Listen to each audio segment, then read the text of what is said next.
नमस्कार दोस्तों, स्वागत है आपका एनएन एजुकेशन में। मैं हूं नवीन और आज की इस क्लास में हम देखेंगे कि यूपीएसआई में जो कानून से संबंधित प्रश्न आते हैं, आईपीसी और सीआरपीसी और कुछ विशेष नियमों पर आधारित, उन प्रश्नों को कैसे हल किया जाए। क्योंकि हमें पता है कि लगभग पिछले साल पिछले जो पेपर हुए हैं उनमें से आईपीसी, सीआरपीसी और विशेष अधिनियम और संविधान के अगर केवल इन चार पोर्शन को अगर हम देखें तो लगभग 22-24 क्वेश्चन 26 यहीं से केवल पूछे गए हैं। तो इनको पढ़ना एक बहुत ज़रूरी भी है क्योंकि यहीं से काफ़ी नंबर हम गेन कर सकते हैं। देखिएगा, सबसे पहली बात तो ये कि आखिरकार ये वीडियो बनाने का मकसद क्या है। वीडियो बनाने का मकसद ये है कि जो मैं देख पा रहा हूँ कि कई सारे स्टूडेंट ऐसे हैं कि जब अब परीक्षा की डेट आ गई है तो काफ़ी ज़्यादा परेशान है कि सर हमारे पास ना तो कोई नोट्स है, और जो आईपीसी सीआरपीसी की धाराएं हमने कहीं पर भी कभी यूट्यूब से पढ़ी थी, कहीं पर हमने कहीं किताब से पढ़ी थी, उनमें सर इतना ज़्यादा दिया गया था कि ये नहीं समझ आ रहा था कि क्या पढ़ना है क्या नहीं पढ़ना है।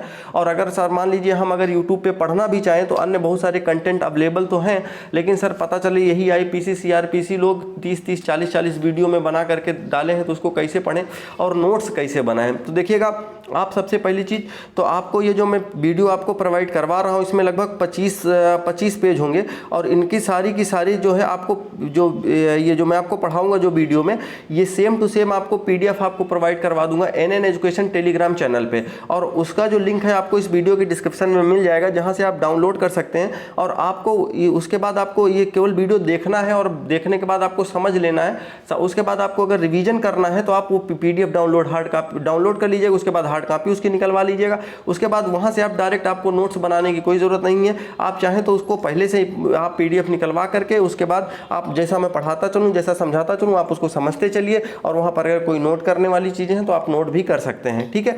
और अब इसके बाद देखिएगा और भी कुछ बातें बता देता हूँ। जैसे देखिएगा, कानून को जानना हमारे लिए इसलिए भी ज़रूरी है, जो लोग इससे यूपीएसआई का पेपर नहीं देंगे, अगर वो इस वीडियो को देख रहे हैं और देखना चाहते हैं तो देखिएगा, कानून हमें सशक्त बनाता है। और हमें कभी भी जब किसी भी कानून या किसी भी चीज़ की नॉलेज होती है तो हम कहीं ना कहीं अपने आप में सशक्त होते हैं। ठीक है, कहीं पर घबराते नहीं, कहीं डरते नहीं है पुलिस वाले से कि पुलिस वाले के सामने हमारे क्या अधिकार होंगे या पुलिस वाले का क्या अधिकार होगा, कहीं पर भी। तो इन्हीं सब चीज़ों को पढ़ना है कि आईपीसी सीआरपीसी के तहत कुछ चीज़ें हैं जिनको हमें पढ़ने हैं। ठीक है, अब देख लीजिएगा, जैसे और भी कुछ, जैसे एसएससी जीडी और ग्रुप डी वालों के लिए मैं बता देता हूँ, जो नॉन वर्बल रीजनिंग का पोर्शन आता है, वो नॉन वर्बल रीजनिंग का पोर्शन आपको इसी यूट्यूब चैनल पर प्रोवाइड करवाया जाएगा। और इसके साथ साथ कि जैसे नॉन वर्बल में, जैसे कि आप मान लीजिए चित्र वाले जो सवाल आते हैं, वो आपके यहाँ अगर किसी भी पेपर में आ रहे हैं तो सारे के सारे आपको पीडीएफ के माध्यम से ही मैं प्रोवाइड करवाऊंगा और यहीं पर पढ़ा भी दूंगा। ठीक है, क्योंकि ऑफलाइन क्लासों में भी उसमें पढ़ाने में थोड़ी दिक्कत होती है और प्रैक्टिस सेट भी प्रोवाइड करवाने में थोड़ा सा उसमें प्रॉब्लम आती है। तो ठीक है, वहाँ भी पढ़ेंगे, यहाँ भी पढ़ेंगे। और इसके अलावा बाकी आपको कुछ बातें और भी मैं बता देता हूँ। देखिएगा, हो सकता है कि आपको ये लगे कि जो वीडियो के जो व्यू हैं वो कम हो सकते हैं, लाइक कम हो सकते हैं, लेकिन एक बात मैं आपको बता देना चाहता हूँ कि कहीं से भी आपको कंटेंट में कोई दिक्कत आने वाली नहीं है, क्योंकि मैंने प्रीवियस ईयर के पेपर भी हल किए हैं और पेपर हल करने के साथ साथ मैंने ये भी देखा है कि क्या क्या क्वेश्चन आए। तो मैं आपको ये भी बताता चलूंगा कि इसमें जो है कौन कौन से क्वेश्चन आपके लिए कितने इंपॉर्टेंट हैं। ठीक है, कहाँ से सीधे सीधे बता दूंगा भैया ये सवाल पूछा गया है प्रीवियस ईयर पेपर में। ठीक है, चलिए देखिएगा, शुरू करते हैं कि आईपीसी और सीआरपीसी क्या होता है। तो देखिए, सबसे पहले तो हम देख लेंगे कि ये जो आईपीसी होता है, भारतीय दंड संहिता। भारतीय दंड संहिता का मतलब ये होगा, कोई भी व्यक्ति अगर अपराध करेगा तो उसको इस भारतीय दंड संहिता के आधार पे उसको जो है सजा सुनाई जाएगी। और सीआरपीसी क्या होता है? सीआरपीसी होता है कि जब कोई भी इंसान अगर कोई भी अपराध करेगा, उसके बाद उसको जो जैसे पता चले पुलिस उसको पकड़ करके ले आई, उसके बाद उसको जज के पास ले जाएंगे, वो अपनी बात रखेगा, दूसरा पक्ष अपनी बात रखेगा। तो ये जो सारी की सारी प्रक्रिया होती है वो सीआरपीसी के तहत होती है। ठीक है, और उसके बाद विशेष अधिनियम क्या है? विशेष अधिनियम ये है कि जैसे समाज में कुछ जब समस्याएं आई तो उनके सुधार के लिए हर एक समय समय पर जो हमारी संसद है तो वो कानून बनाती गई। जैसे दहेज प्रतिषेध अधिनियम, यानी कि जो दहेज काफ़ी ज़्यादा बढ़ने लगा तो इसका प्रचार प्रसार समाज में होने लगा ज़्यादा, तो संसद ने क्या किया कि दहेज प्रतिषेध अधिनियम बना दिया। उसके बाद सूचना प्रौद्योगिकी अधिनियम बना।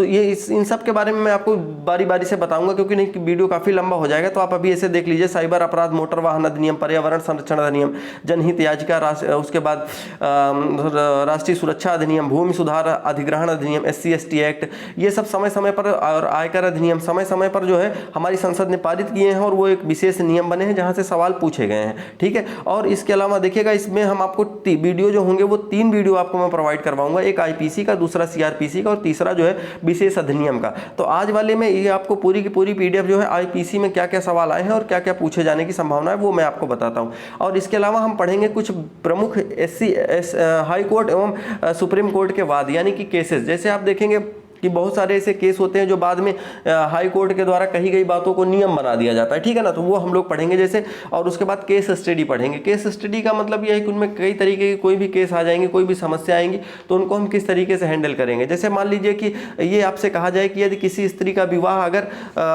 जनवरी महीने में होता है और वो मार्च में उसको अगर बच्चा हो जाता है तो ये बताइए कि उस बच्चे का पिता कौन होगा। देखिएगा, अगर आपको एक बात मैं और बता दूं कि अगर इस वीडियो में मैं आपको जो पढ़ा रहा हूं, ये देखिएगा ऐसे ऐसे ये चीज़ें जो है जब समाज में आई तो इन पर ये नियम कानून बनाए गए और नियम कानून बनाए गए और उन नियम कानूनों के आधार पर क्योंकि किसको क्या न्याय देना चाहिए फिर सुप्रीम कोर्ट ने निर्धारित किया। तो केस स्टडी में आप ये चीज़ें पढ़ेंगे कि उसका आखिरकार उस बच्चे का पिता कौन होगा, ठीक है, उसको सामाजिक संरक्षण क्या होगा, कैसे कैसे चीज़ें आएंगी। या मान लीजिए अगर किसी भी महिला का किसी भी पति से अगर डिवोर्स हो जाता है, तलाक हो जाता है, तो उस तलाक के बाद अगर मान के चलिए कि उसको अगर 220 दिनों के बाद अगर उसको बच्चा होता है तो उस बच्चे का पिता कौन होगा। ऐसे बहुत सारी चीज़ें आएंगी जो आपको समझना पड़ेगा, जो चीज़ें आपको जाननी पड़ेंगी। और इसके अलावा केस स्टडी में जैसे भी पता चले कि किसी भी इंसान का अगर मर्डर किया गया है या उसने सुसाइड किया है, खुद से अगर फांसी लगाई है, तो उसमें ऐसा क्या चीज़ें देखी जाए कि देख करके आप बता सकें कि वो उस इंसान ने खुद से आत्महत्या करी है या उसका मर्डर किया गया है। या किसी भी इंसान को जला करके अगर मारा गया है तो आप कैसे पता करेंगे कि उसने आत्महत्या खुद आग लगाई है या उसको जला दिया गया है लोगों के द्वारा, कैसे आप पहचानेंगे। और उसके अलावा जैसे आप देखेंगे कि पता पोस्टमार्टम होता है, पोस्टमार्टम में कैसे पता किया जाता है अंगों को देख करके कि उसकी जो मृत्यु हुई है वो पानी में डूब करके हुई है, जहर खाने से हुई है या शराब पी लेने से हुई है। ये सब जो केस स्टडी हैं आप 1 बाय 1 करके मैं इसको आपको लास्ट वाले वीडियो में बताऊंगा, ठीक है। तो देखिएगा, सबसे पहले तो हम ये देखेंगे कि अब इसमें इसके बाद जो है वो आईपीसी की भारतीय दंड संहिता 1860 थी, उसमें क्या क्या नियम था, क्या क्या बातें थी। तो देखिए, भारतीय दंड संहिता 1860 हमें ये बताती है कि जो है नियमों का वह समूह जो अपराधों की परिभाषा और दंड को बताता है वो भारतीय दंड संहिता है। वैसे भी देखिए, भारतीय का मतलब भारतीय समझते हैं, दंड का मतलब दंड होता ही है, और संहिता का मतलब जैसे नियम कानून जो भारत में अगर किए गए अपराधों को दंड को बताता हो। तो देखिएगा, हर एक शब्दों का मतलब आप समझेंगे, जो अपराध लिखा गया है और उसके अलावा जो दंड लिखा गया है। तो देखिएगा, अपराध 2 तरीके से होते हैं, एक संज्ञेय अपराध होता है और एक असंज्ञेय अपराध होता है। तो संज्ञेय अपराध का मतलब इसको एकदम गंभीर आरोप माना जाता है। आपने देखा होगा कि कहा जाता है कि उनको संज्ञेय अपराध में जो है गिरफ्तार किया गया है। तो देखिएगा, जब संज्ञेय अपराध में अगर किसी को गिरफ्तार किया गया है तो वो संज्ञेय अपराध क्या होता है कि जब अगर कोई भी इंसान किसी की हत्या कर दे, रेप कर दे, गोली मार दे, इस तरीके के जो अपराध होते हैं संज्ञेय होते हैं, जो काफी ज्यादा खतरनाक माने जाते हैं। असंज्ञेय अपराध वो होते हैं कि जैसे पता चले जो तुच्छ अपराध होते हैं, जैसे पता चले किसी ने किसी को थप्पड़ मार दिया तो जाकर के उसने पुलिस में कंप्लेन कर दी कि साहब इन्होंने हमको थप्पड़ मार दिया, अब इनको आप अरेस्ट करो। तो पुलिस क्या करती है, असंज्ञेय अपराधों को बहुत ज्यादा वो संज्ञान में नहीं लेती है, वो दोनों लोगों के बीच समझौता करा करके छोड़ देती है, ठीक है। और जो संज्ञेय अपराध होते हैं वो बिना वारंट के भी गिरफ्तारी हो सकती है। तो देखिएगा, आप वारंट क्या होता है और समन क्या होता है ये आप समझेंगे। देखिएगा, आपने सुना होगा ना कि इनके खिलाफ समन जारी किया गया है, वारंट जारी किया गया है। तो देखिएगा, ये पहली चीज तो दोनों ही जो है ये कोर्ट जारी करता है और इसको जज जारी करता है। देखिएगा, समन क्या होता है, समन का मतलब होता है कि बुलावा पत्र। बुलावा पत्र का मतलब जैसे पता चले कि आपने जो है किसी भी व्यक्ति की जमीन हड़प ली है, ठीक है। अब वो किसी भी व्यक्ति की जब जमीन आपने हड़प ली है, वो जाकर के अगर वो जज के पास पहुंचा, उसके बाद जज के पास पहुंचने के बाद वो कहता है कि जज साहब उन्होंने हमारी जमीन हड़प ली है, उसको आप छुड़वा दीजिए। तो वो क्या कहते हैं कि भाई ठीक है, वो कहते हैं कि ऐसा करिए, उस इंसान को बुलाइए। तो बुलाने के लिए अब उसको कौन बुलाए, क्योंकि वो दूसरा पक्ष जाएगा तो वो कहेगा कि हमको किसी से मतलब नहीं, हम तो आपकी जमीन पे, वो तो बोलेगा कि हम आपकी जमीन पे अगर हम कब्जा किए हैं तो हम तो आराम से खेती कर ही रहे हैं, कोई दिक्कत नहीं है। लेकिन जब वो जज वो इंसान नहीं आता तो क्या करता है, वही जज समन जारी कर देता है। समन जारी करने का मतलब ये होता है बुलावा पत्र कि भैया आपको जो है जज साहब ने आपको बुलाया है, आपसे पूछताछ की जाएगी कि क्या ये बात सही है।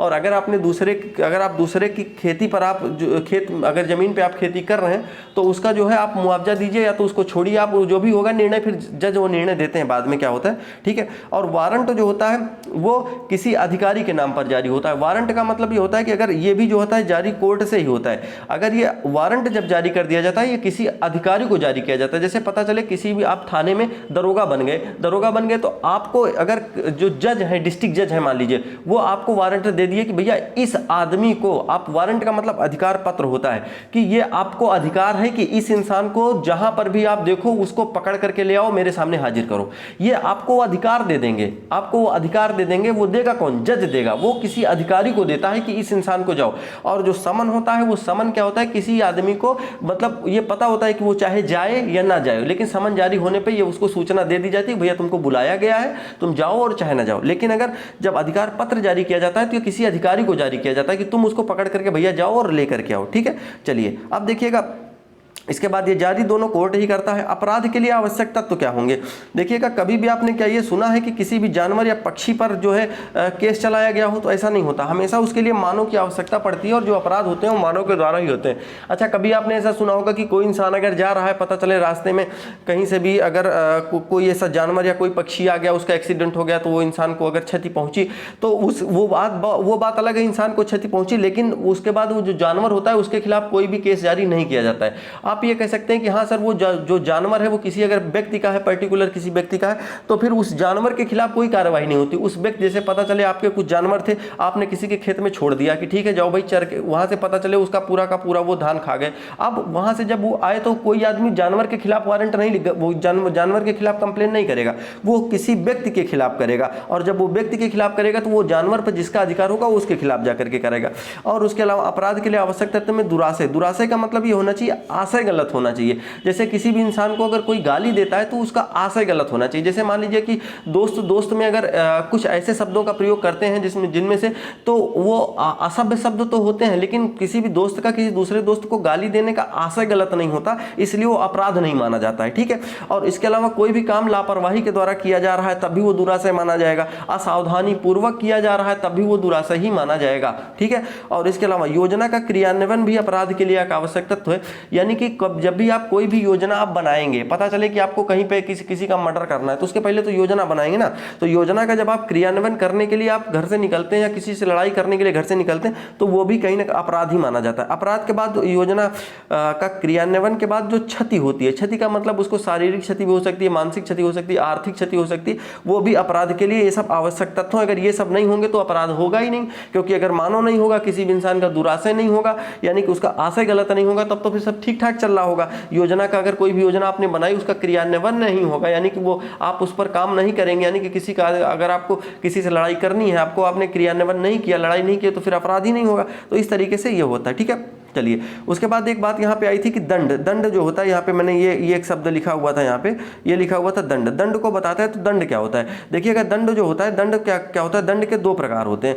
देखिएगा दंड में क्या होता है कि या तो जुर्माना होता है और या तो जुर्माना और जेल दोनों होती है। ठीक है, तो देखिएगा दो मामले होते हैं, एक तो होता है दीवानी मामले और दूसरे जो होते हैं वो होते हैं आपके आपराधिक मामले। तो दीवानी मामले कौन से होते हैं? तो देखिएगा जो भी दीवानी मामले होंगे, उन दीवानी मामलों में बात ये होगी कि जैसे पता चला शादी विवाह से संबंधित या तलाक, संपत्ति लेन देन, किराया, खेत और उसके बाद कॉन्ट्रैक्ट आदि में, जिसमें कि क्या होगा कि इंसान को दीवानी मामले होंगे जो व्यवहारिक होंगे। पता चले किसी इंसान का अगर तलाक हो गया है तो तलाक होने पर उसको कभी भी आपने ये नहीं सुना होगा कि उसको जेल हो गई है। हाँ, उसको जेल होती है। जेल तब होती है जब उसने उस महिला का उत्पीड़न किया हो, अत्याचार किया हो उसके साथ, या उसको मार दिया हो या उसको आग लगा दिया हो, तब वो जो होता है वो फिर आपराधिक मामले हो जाते हैं, वो तब आपराधिक मामले हो जाएंगे। अगर जैसे पता चले कि खेत का बंटवारा करना है, तो दो भाइयों में अगर खेत का बंटवारा करना है या नहीं हो पा रहा है, किसी बड़े भाई ने छोटे भाई के खेत हड़प लिया है, तो वो सभी कहाँ पे आएंगे? दीवानी मामले में आएंगे। लेकिन अगर उसी खेत के बंटवारे में दोनों भाइयों के बीच अगर लड़ाई हो गई है, झगड़ा हो गया है, मार पिटाई हो गई है, तो वो फिर आपराधिक मामले के अंतर्गत आएंगे, क्योंकि किसी को ज्यादा चोट आएगी। तो उसमें क्या होगा? जुर्माना और जेल दोनों हो सकता है। और नहीं तो अगर केवल वो अगर दीवानी मामलों के तहत आएगा जिनमें लड़ाई झगड़ा नहीं हुआ है, किसी को किसी भी तरीके का अगर केवल आर्थिक नुकसान हुआ है, आर्थिक नुकसान का मतलब किसी ने जमीन हड़प ली है या किसी ने कोई कॉन्ट्रैक्ट फाइल किया है, पता चले कि हम किसी बिल्डिंग को अगर हम किराए पे लेते हैं 10 महीने के या 12 महीने के लिए कॉन्ट्रैक्ट पे कि भाई ठीक है हम इतने महीने में आपका ये काम करके दे देंगे, या हमको इतने महीने के लिए चाहिए, हम किराया नहीं दे पा रहे हैं। या अभी आप ऐसे समझिए कि लॉकडाउन में बहुत सारे स्टूडेंट ऐसे थे जो मकान मालिक का किराया नहीं दे पाए या नहीं दिए, तो वो नहीं दिए तो इसका मतलब ये नहीं था कि उनको सजा हो जाएगी, सजा नहीं होगी। उनको क्या होगा कि जुर्माना लगेगा। जुर्माने का मतलब ये है कि अगर भाई आपका 10,000 जुर्माना हुआ है, आपने देर में पैसा दे रहे हैं तो आप 11,000 दे दीजिए या कम दे दीजिए, वो मानवता के हिसाब से लोग एडजस्ट कर लेते हैं। ठीक है, तो हमको ये सब चीजें यहाँ पढ़नी होंगी। अब देखिएगा आईपीसी 1860 यानी कि इंडियन पिनल कोड, भारतीय दंड संहिता, तो इनमें से जो सीधे सीधे सवाल पूछे गए हैं उनकी मैं बात पहले कर लेता हूं। देखिएगा सबसे पहले तो आप ये समझ लीजिए कि आईपीसी 1860 यह 6 अक्टूबर 1860 को ब्रिटिश संसद में प्रस्तुत हुआ।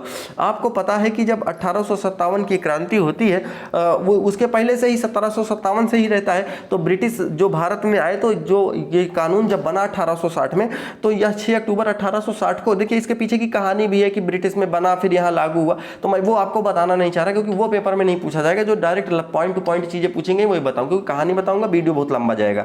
तो यह 6 अक्टूबर 1860 को ब्रिटिश संसद में प्रस्तुत किया गया था, और ब्रिटिश संसद में प्रस्तुत करने के बाद ब्रिटिश संसद में प्रस्तुत किया गया, उसके बाद 1 जनवरी 1862, यहाँ पे 1862 है, आप सही कर लीजिएगा, 62 ही लिखा हुआ है, तो और उसके बाद लागू किया गया भारत में। लेकिन जम्मू और कश्मीर के अलावा, क्योंकि देखिएगा जम्मू कश्मीर में उस समय भी जो है वो ये लागू नहीं हुआ था। अब देखिएगा जम्मू कश्मीर में अगर उस समय आईपीसी नहीं लागू थी तो किस हिसाब से लोगों को न्याय मिलता था। तो जम्मू कश्मीर में आरपीसी थी, रणबीर पीनल कोड, ये सवाल पूछा गया है। रणबीर पीनल कोड लागू था उस समय, वहां के जो राजा थे रणबीर पीनल कोड, उन्हीं के कुछ नियम कानून बनाए गए थे, उन्हीं के आधार पर लोगों को सजा दी जाती थी। लेकिन 5 अगस्त 2019 को पता होगा कि जम्मू कश्मीर को विशेष राज्य का दर्जा जो है वो समाप्त कर दिया गया। अब अगर विशेष राज्य का दर्जा समाप्त कर दिया गया तो 31 अक्टूबर 2019 से लेकर के अब पूरे ये जम्मू कश्मीर में भी इसको लागू कर दिया गया है। ठीक है, अब उसके बाद कुछ और भी है कि जैसे प्रथम विधि आयोग की स्थापना 1834 में हुई थी, जिसके अध्यक्ष लॉर्ड मैकाले थे। ठीक है, ये आपको डायरेक्ट पूछा गया, ये सब सवाल आप ध्यान रखेंगे। स्वतंत्रता पश्चात प्रथम विधि आयोग 1955 में बना था, और जिसके अध्यक्ष जो थे, अध्यक्ष का नाम है MC तलवाड़, और इनकी पुस्तक थी कॉमन लॉ इन इंडिया थी। ठीक है, वर्तमान में 22वां विधि आयोग चल रहा है, और जिसके जो वर्तमान समय में जो अध्यक्ष हैं वो बलबीर सिंह चौहान है। ठीक है, चलिए आगे देख लेते हैं। ये सब डायरेक्ट तथ्य पूछे गए हैं। और उसके बाद आपको ये पता होगा कि जो पुडुचेरी था वो 1954 में फ्रांसीसियों से आज़ाद हुआ, और जो गोवा था 1961 में वो पुर्तगालियों से आज़ाद हुआ था। ठीक है, दमन और जो दीप था वो 1962 में भी पुर्तगालियों से ये भी आज़ाद हुआ था, और उसी समय तब उसके पहले ये आईपीसी वहाँ पर लागू नहीं थी। तो 10 अक्टूबर जो है 10 अक्टूबर 1963 को ये आईपीसी वहाँ पर भी लागू कर दी गई। ठीक है, और आईपीसी से कुछ मिलते से हमारे यहाँ भारत में आईपीसी चलती है, तो क्योंकि पाकिस्तान और बांग्लादेश भी पहले भारत का हिस्सा था, तो भारत के हिस्से तो और भी देश थे, लेकिन अब जैसे आप देखेंगे तो आईपीसी का जो मिलता जुलता स्वरूप है वो पता चला कि म्यांमार, बांग्लादेश और पाकिस्तान पर, ब्रुनई और श्रीलंका, सिंगापुर में भी इसके मिलते जुलते प्रारूप मिलते हैं। ठीक है, चलिए इसके बाद अगर आप हम आगे बढ़ना चाहें तो देखिएगा आईपीसी, और आईपीसी में पूछा जाता है कि आईपीसी में मूल धाराएं, देखिए इस समय जो इस समय जो आईपीसी में कुल धाराएं हैं वो 511 हैं। ठीक है, लेकिन शुरुआत में जो मूल धाराएं थी वो 488 ही थी। ठीक है, इनको बढ़ा करके 511 किया गया, क्योंकि जैसे जिस तरीके से संविधान में अनुच्छेद में परिवर्तन होते रहते हैं उसी तरीके से। अब इसमें हमें पता है कि कुल मिलाकर के जो अध्याय हैं वो कितने हैं, 23 हैं, और उनमें से आप देखेंगे गणना की जो दृष्टि से, क्योंकि 5 का 9 का और 20 का जुड़ने के बाद जो हो गया ये 3 बढ़ गए, तो कुल मिलाकर के जो अध्याय हो गए वो कितने हो गए, तो अध्यायों की संख्या हो गई ये 26। ठीक है, इसके बाद आप देखेंगे तो इनमें से सबसे बड़ा जो अध्याय है वो 17वां अध्याय है। कौन सा है, 17वां, और सबसे जो छोटा है वो 23वां है। शायद यहाँ पे 2 थोड़ा सा कम दिख रहा है, तो आप इसको लिख लेंगे जब आप अपने नोट्स में। ठीक है, उसके बाद देखिएगा अध्याय 1, अध्याय 2, जैसे हम भारत का संविधान पढ़ते हैं तो भारत के संविधान में के भाग 1 में क्या है, 2 में क्या है, 3 में क्या है। ठीक है, पता चले किसी भाग में दिया गया है कि भारत क्या है, इसके राज्य कितने होंगे। ठीक है, किसी में दिया गया है कि आपके हमारे मूल कर्तव्य क्या होंगे, और किसी में दिया गया हमारे अधिकार क्या होंगे, किसी में राज्य निर्देशक तत्व दिए गए। उसी तरीके से इसमें हर एक अध्याय में कुछ ना कुछ जानकारी बताई गई है। ठीक है, अब देखिएगा आईपीसी का जो संहिता का नाम और विस्तार क्षेत्र, तो यानी कि जो आईपीसी है उसका जो ये बताया गया है कि धारा 1 जो है वो ये कही जाती है कि संहिता का नाम और विस्तार क्षेत्र, जैसे पता चले कि संविधान 1 में कहा गया है, अनुच्छेद 1 में संविधान में कहा गया है कि अनुच्छेद 1 में कि भारत क्या है, तो भारत की परिभाषा बताई गई है। उसी तरीके से इसमें आईपीसी की, और वैसे भी किसी भी जो एक्ट वगैरह बनते हैं या जो नियम कानून बनते हैं उसमें पहले सबसे पहले यही होता है कि यही बताया जाता है उसमें कि आखिरकार हैं क्या और इनके यूज क्या होंगे और ये क्या कहाँ कहाँ पर इनका विस्तार क्षेत्र होगा। क्या आईपीसी भारत में है तो भारत में ही लागू होगी या बाहर। तो देखिएगा ये जो आईपीसी संहिता का नाम और विस्तार क्षेत्र यानी कि आईपीसी भारत की है तो भारत में ही लागू होगी। और अभी मैंने इसके पहले आपको बताया जैसे श्रीलंका बताया, पाकिस्तान बताया, बांग्लादेश बताया, वहां पर भी आईपीसी लागू है, लेकिन यही आईपीसी लागू हो ये जरूरी नहीं है, ठीक है ना। आप वहां पर भी कुछ अपने वो परिवर्तन करेंगे, अपने हिसाब से रहेंगे, ठीक है। भारत के उसके बाद दूसरी धारा ये कहती है कि भारत के भीतर किए गए अपराध, तो भारत में अगर जो भी अपराध किए जाएंगे उन पर आईपीसी पूरी तरीके से लागू होगी। लेकिन इसके अपवाद है कि राष्ट्रपति, प्रधानमंत्री, विदेशी और सेना। देखिएगा आपको पता है कि हमारे संविधान में भी ये बात कही गई है कि कभी भी अगर कोई भी व्यक्ति जब राष्ट्रपति, प्रधानमंत्री और राज्यपाल जैसे पदों पर होगा तो उनके खिलाफ किसी भी संसद में कोई भी मुकदमा नहीं चलाया जा सकता है, ठीक है। आपने ये संविधान में पढ़ा होगा। तो जो हमारे यहाँ के जो राष्ट्रपति हैं, प्रधानमंत्री हैं और उसके बाद जो हमारी सेना है, क्योंकि सेना के अलग नियम कानून होते हैं, वहाँ पर सेना में कोई भी आप देखेंगे सेना के अलग नियम कानून है, सेना भी आईपीसी के, सेना पर भी आईपीसी दिन नाम लागू नहीं होता है, ठीक है। और उसके बाद विदेशी यानी कि जो विदेशी हमारे यहाँ भारत में रहने आए हैं उनमें भी कुछ को छूट होती है। और राजदूत क्या होते हैं? राजदूत का मतलब राजदूतावास बने होते हैं। जैसे पता चला कि अगर अन्य देशों में आप पाकिस्तान चले जाएं, ब्रिटेन चले जाएं, अमेरिका, ब्रिटेन चले जाएं, म्यांमार चले जाएं, कहीं पर भी आप जाएंगे तो हर एक देश में क्या होता है, किसी दूसरे देशों का जो होता है वो दूतावास बना होता है। दूतावास का मतलब ये होता है कि जैसे पता चले कि वहाँ के कुछ लोग आकर के, जैसे पता चले कि दूसरे देशों के लोग आकर के अगर भारत के देशों पर रह रहे हैं तो वो जो होंगे उन पर जो नियम कानून काम करेगा वो उनके ही देश का काम करता है। जैसे अब देखिए हमारे यहाँ पता चले कि अगर कहीं पर भी अगर पता चले बांग्लादेश का दूतावास अगर हमारे दिल्ली में है तो जो अगर बांग्लादेश के जो दूतावास के जो लोग होंगे अगर वो कोई भी क्राइम करते हैं तो वो बांग्लादेश के हिसाब, अगर भारत के हिसाब से कोई क्राइम करते हैं तब तो उनको जो सजा मिलेगी वो आईपीसी के तहत मिलेगी। लेकिन अगर वो कोई भी क्राइम अगर वो बांग्लादेश के हिसाब से करते हैं, बांग्लादेश में जाकर के करते हैं तो उनको उसी आधार पर ही, उनके ही देश के आधार पर ही उनको सजा मिलेगी, ठीक है। अब उसी तरीके से जैसे ये राजदूतावास जो होते हैं ये भारत में भी हैं, जैसे कुछ दूतावास दूसरे देशों से आकर के भारत में रहते हैं, इसे भारत के भी कुछ लोग जाकर के दूसरे देशों में भी दूतावास बना करके रहते हैं, ठीक है। चलिए अब इसके बाद देखिएगा भारत की सीमाओं से बाहर अपराध। तो देखिएगा भारत की सीमाओं से अगर बाहर जो भी अपराध होंगे उनका भी एक निर्धारित क्षेत्र है कि भारत के अगर सीमाओं के बाहर कोई भी इंसान अगर अपराध करता है और वो आईपीसी के आधार पर अगर वो अपराध की श्रेणी में है तो उसको भी जो सजा मिलेगी वो आईपीसी के आधार पर ही मिलेगी। भारतीय क्षेत्र, राज्यातीत क्षेत्र, जलयान या वायुयान। जलयान का मतलब आपने नाटिकल मील सुना होगा, नाटिकल माइल, ठीक है ना। तो वो भारत की के जो है पता चले कि 18 या 20 नॉटिकल माइल है कि अगर इतने समुद्री सीमा में अगर कोई भी अपराध हो, भारत का कोई भी नागरिक हो अगर अपराध करता है तो वो उसको आईपीसी के तहत ही, या कोई भी अगर वायुयान पता चला उड़ते हुए किसी विदेश में जा रहा है, वहां से उस वायुयान में ऐसी कोई घटना हो गई, कोई अपराध हो गया या वहां पर जाकर के लोगों ने अपराध कर दिया तो उसको किस आधार पर सजा मिलेगी, तो उसको भारत की आईपीसी के तहत ही सजा मिलेगी। पता चले कि किसी दूसरे देश में अगर किसी ने अपराध कर दिया जाकर के तो बोले कि हम तो भारत में भाई नहीं है, तो ऐसा नहीं है, उसको अपराध उसने किया है तो उसको आईपीसी के तहत ही वो सजा मिलेगी, ठीक है। उसके बाद जैसे हमने कहा कि कुछ अपवाद भी हैं, जैसे सेना के जो अधिकारी होते हैं उन पर आपने देखा होगा कि उन पर जो होता है वो आईपीसी लागू नहीं होता है, उन पर जो होता है आईपीसी लागू नहीं होता है।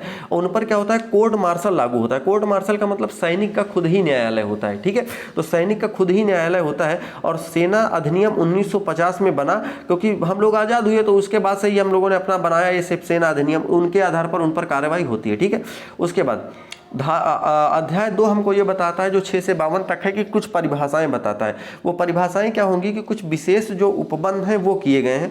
वो विशेष उपबंध क्या है, जैसे आप ये देखेंगे कि पता चले कि आप ये देखिएगा जैसे विशेष उपबंध में कि कोई भी अपराध कब अपराध नहीं माना जाएगा, वो अपराध तब नहीं माना जाएगा जब कोई भी बच्चा अगर पता चले कि वो 7 वर्ष से कम का है और उससे अपराध अगर हो जाता है तो वो अपराध नहीं माना जाता। दरअसल 7 वर्ष का बच्चा कोई गलती से कोई अपराध कर देता है या कोई बंदूक चला देता है या कहीं पर भी उस बंदूक से अगर किसी की मौत हो जाती है तो वो अपराध नहीं माना जाएगा, ठीक है। अच्छा अब देखिएगा इसके बाद लिंग को परिभाषित किया गया है धारा 8 में। तो देखिए लिंग को परिभाषित महिला या पुल्लिंग एक ही है। तो जैसे अगर मान लीजिए कहीं पर भी अगर ऐसा लिखा है कि जाकर के कि यदि कोई व्यक्ति अगर किसी की हत्या करता है या मर्डर करता है तो उसको 10 साल की सज़ा होगी। तो अब उसमें तो ये लिखा है कि कोई भी व्यक्ति अगर हत्या करता है, मर्डर करता है तो उसको 10 साल की सज़ा होगी। तो अगर मान लीजिए जैसे होता है वकील जाकर के कह दे कि जज साहब ये बताइए कि कहीं पर ये नहीं लिखा गया है कि कहीं कोई भी जो महिला होगी अगर वो हत्या करेगी तो जाकर के उसको 10 साल की सज़ा मिलेगी। तो वो कहने का मतलब ये है कि चाहे वो महिला हो या पुरुष हो, दोनों समान होंगे। अगर इन किसी ने ऐसा कोई अपराध किया है तो उसमें चाहे वो महिला लिखा हो चाहे पुरुष लिखा हो, दोनों के लिए समान फिर सजा का प्रावधान किया गया है। ठीक है। वचन, वचन का मतलब एक वचन और बहुवचन दोनों से है। एक वचन का मतलब ये है कि जैसे पता चले कि अगर एक व्यक्ति ने अगर अपराध किया है, अगर 10 व्यक्ति ने अपराध किया है, जैसे हमारे ख्याल से अगर हम लोग देखेंगे जो दिल्ली में जो रेप का कांड हुआ था उसमें अगर एक लोग अगर गैंग रेप करेंगे तब भी, अगर 5 लोग हैं तब भी, 10 लोग हैं तब भी, अगर उनको सजा सुनाई जाएगी, अगर फांसी की सजा उसमें से एक को छोड़ करके सबको सजा दी गई थी तो उसमें चाहे वो एक हो चाहे वो कई लोग हों, उन पर सब पर वही सेम टू सेम सजा लागू होगी। ठीक है। अब देखिएगा स्त्री और पुरुष, स्त्री और पुरुष का, अगर स्त्री और पुरुष जैसे शब्द कहीं पर भी पूरे आईपीसी में प्रयोग किए गए हैं तो उसका मतलब ये होगा कि किसी भी आयु की वो स्त्री होगी, अगर वो चाहे 10 की हो, चाहे 50-60 की हो, चाहे 60 साल की हो, तो वो अगर स्त्री बोला गया है तो वो चाहे 10 की हो, स्त्री का मतलब ये नहीं कहीं होगा कि वो विवाहित है तभी माना जाएगा। ठीक है। व्यक्ति की परिभाषा बताई गई है। व्यक्ति की परिभाषा का मतलब ये है कि कोई भी व्यक्ति जैसे अगर कोई भी व्यक्ति जैसे कोई संस्था मान लीजिए चला रहा है, कोई कोचिंग चला रहा है, उस कोचिंग में कोई अपराध होता है तो आप ये सोचिए कि कोचिंग के नाम पर तो केस चलेगा नहीं, कोचिंग के नाम पर केस चलेगा लेकिन उसको जो सुनवाई करेगा वो कौन करेगा? वो अगर कोई फैक्ट्री में कहीं कोई समस्या आती है तो उसका जो केस चलेगा वो उस व्यक्ति के ही ऊपर चलेगा जो उसका मतलब प्रमुख होगा। ठीक है। आगे देखिएगा। इसके बाद ये कहा जा रहा है कि अध्याय 5 में 1 मिनट, एक संहिता का नाम ये फिर से हमने जोड़ दिया था क्या? चलिए ठीक है, कोई बात नहीं। देखिएगा ये हमने दोबारा लिख दिया, आ गया है इसमें। ठीक है, कोई बात नहीं। चलिए इसके बाद देखेंगे लोक, समुदाय और वर्ग क्या होंगे।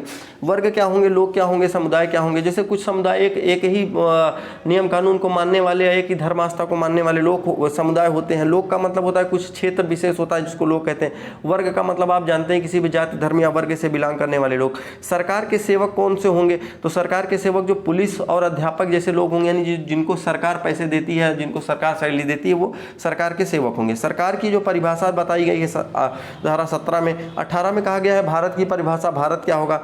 19 में बताया गया है न्यायाधीश, न्यायाधीश की परिभाषा बताई गई है 20 में।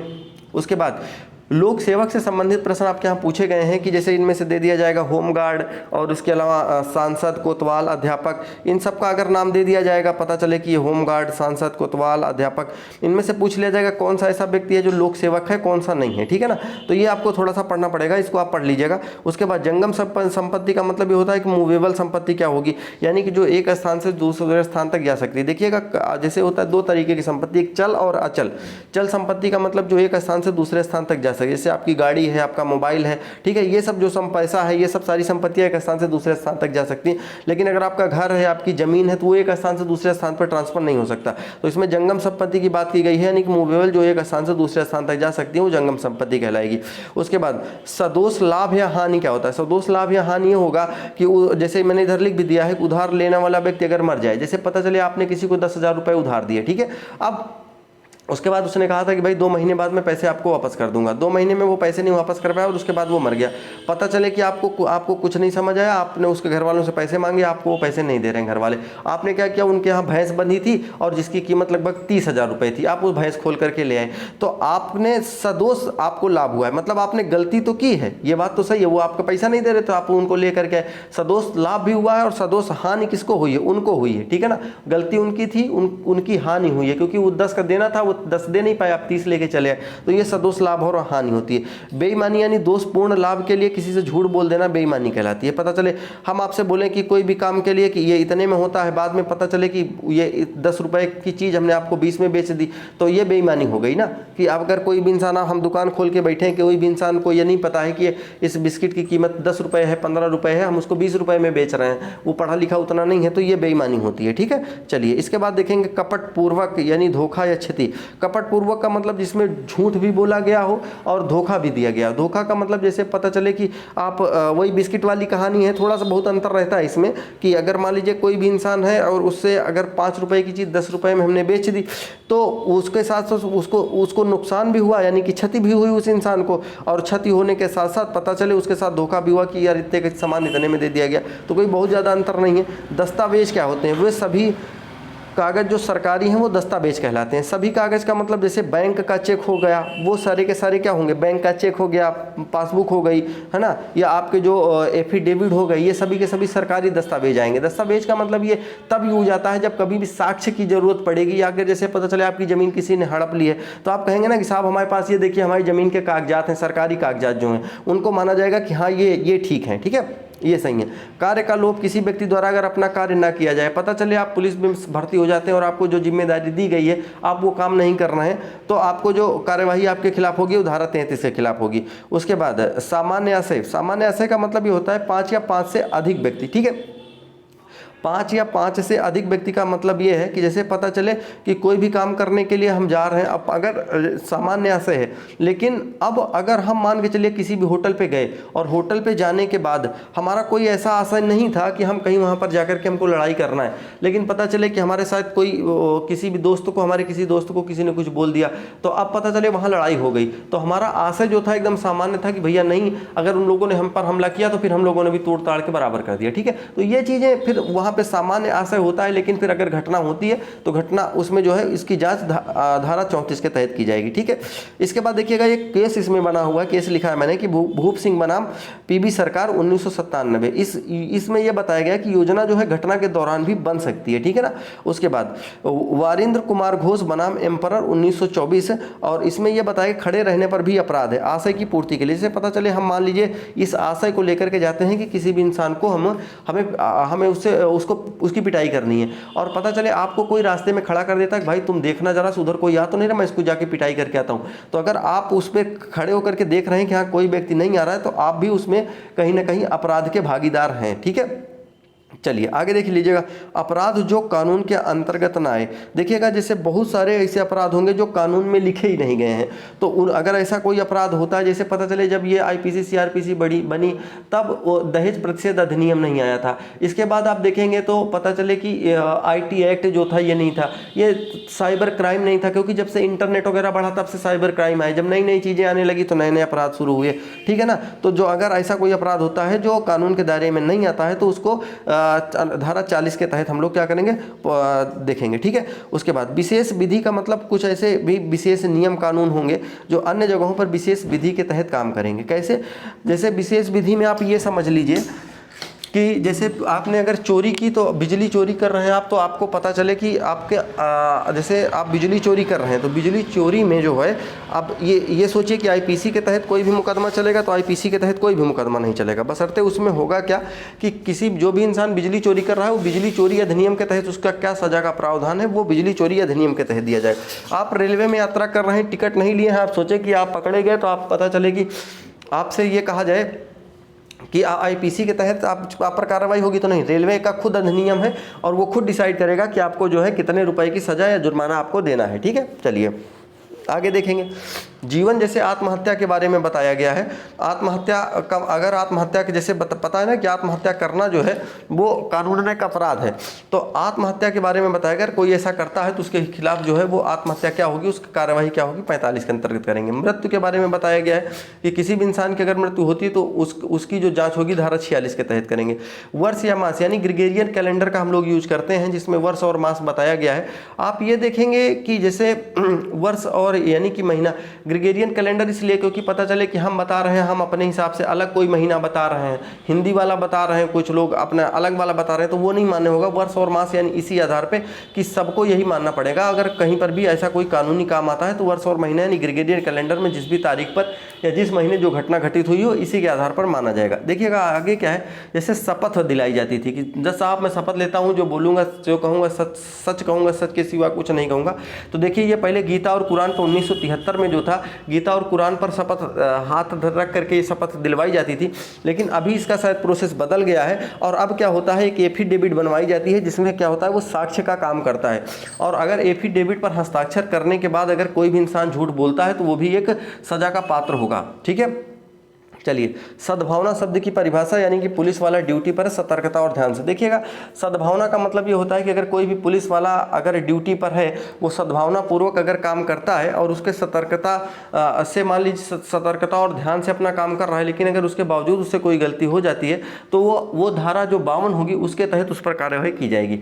संश्रय की परिभाषा, यानी कि संश्रय की परिभाषा का मतलब आप किसी भी ऐसे इंसान को जो किसी न किसी मामले में क्रिमिनल है या किसी न किसी मामले में दोषी दिया ठहराया गया है, आप अगर उसको संश्रय यानी आश्रय देते हैं, भोजन खिलाते हैं, पानी पिलाते हैं या खाना देते हैं, कपड़ा देते हैं, या आप उसकी किसी भी तरीके से आयुध का मतलब आप ऐसे समझ लीजिए कि जैसे बम बारूद कट्टा, इस तरीके से कोई भी अगर आप उसकी मदद करते हैं तो आप भी उस संश्रय देने में जो है आप भी उसके भागीदार होंगे, कि सजा के भागीदार आपको भी।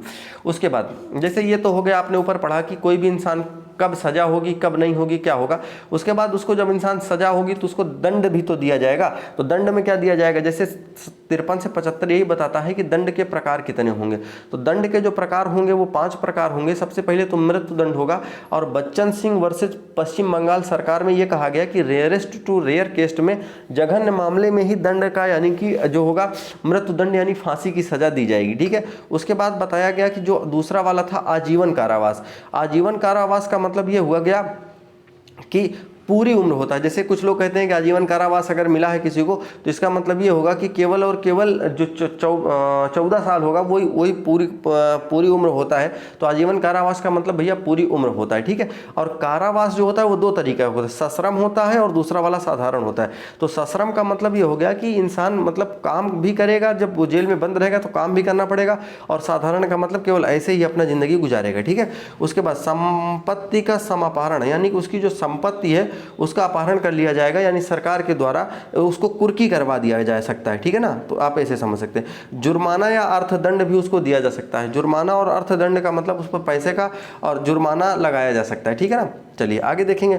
मृत्यु दंड का लघुकरण, यानी किसी भी इंसान को अगर मृत्यु दंड मिला है तो उसको धारा 54 के तहत उसको लघुकरण उसका किया जा सकता है। ठीक है, यानी उसको मृत्यु दंड का जो है आजीवन कारावास में परिवर्तित किया जा सकता है। आजीवन कारावास का अगर जब लघुकरण किया जाएगा तो 14 वर्ष से अधिक ना हो, यानी कि अगर कभी भी, ये मैंने यहाँ पे थोड़ा सा ये मिस्टेक हो गया, आजीवन कारावास का अगर लघुकरण किया जाएगा तो उसमें जो है वो अगर मान लीजिए हमें पूरी लाइफ टाइम के लिए उसको कारावास अगर मिला है, आजीवन कारावास किसी भी इंसान को सजा के रूप में मिला है, तो अगर उसको मान लीजिए कम करना हो तो वो 14 वर्ष से जो है वो कम नहीं किया जा सकता। 14 वर्ष से यहाँ पे अधिक नहीं, यहाँ पे बल्कि कम होना चाहिए, कि मतलब इससे कम नहीं किया जा सकता, पता चले एकदम मैं कम कर दो। ठीक है, ऐसा नहीं होगा। ठीक, सश्रम कारावास और साधारण कारावास की अवधि, मतलब कोई भी इंसान अगर 1 साल के लिए बंद किया गया है थाने में जेल में, तो वो सश्रम यानी कि श्रम के साथ कब तक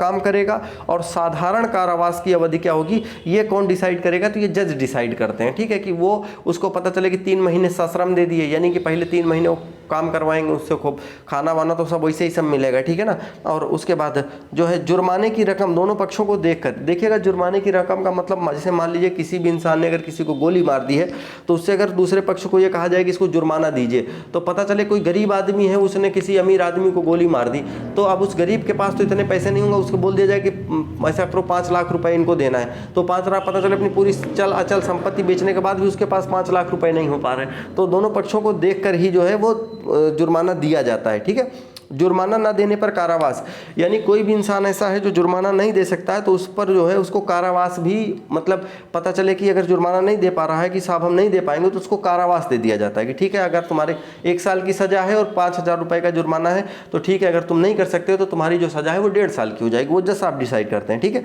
चलिए उसके बाद जुर्माना न देने पर कारावास। उसके बाद अगला वाला है, यह बताया जा रहा है कि जुर्माना न देने पर कारावास सश्रम या साधारण होगा, ये न्यायाधीश डिसाइड करेंगे, मतलब वो सश्रम करेगा या साधारण जीवन वहाँ पर बिताएगा, ये न्यायाधीश निर्धारित करते हैं।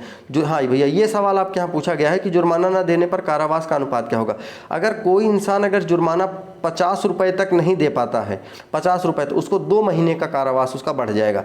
50 से 100 तक नहीं दे पाता है तो अगर जुर्माना अगर 50 रुपये तक है तो 2 महीने तक जो है उसको जुर्माना दिया जा सकता है। हाँ ठीक है।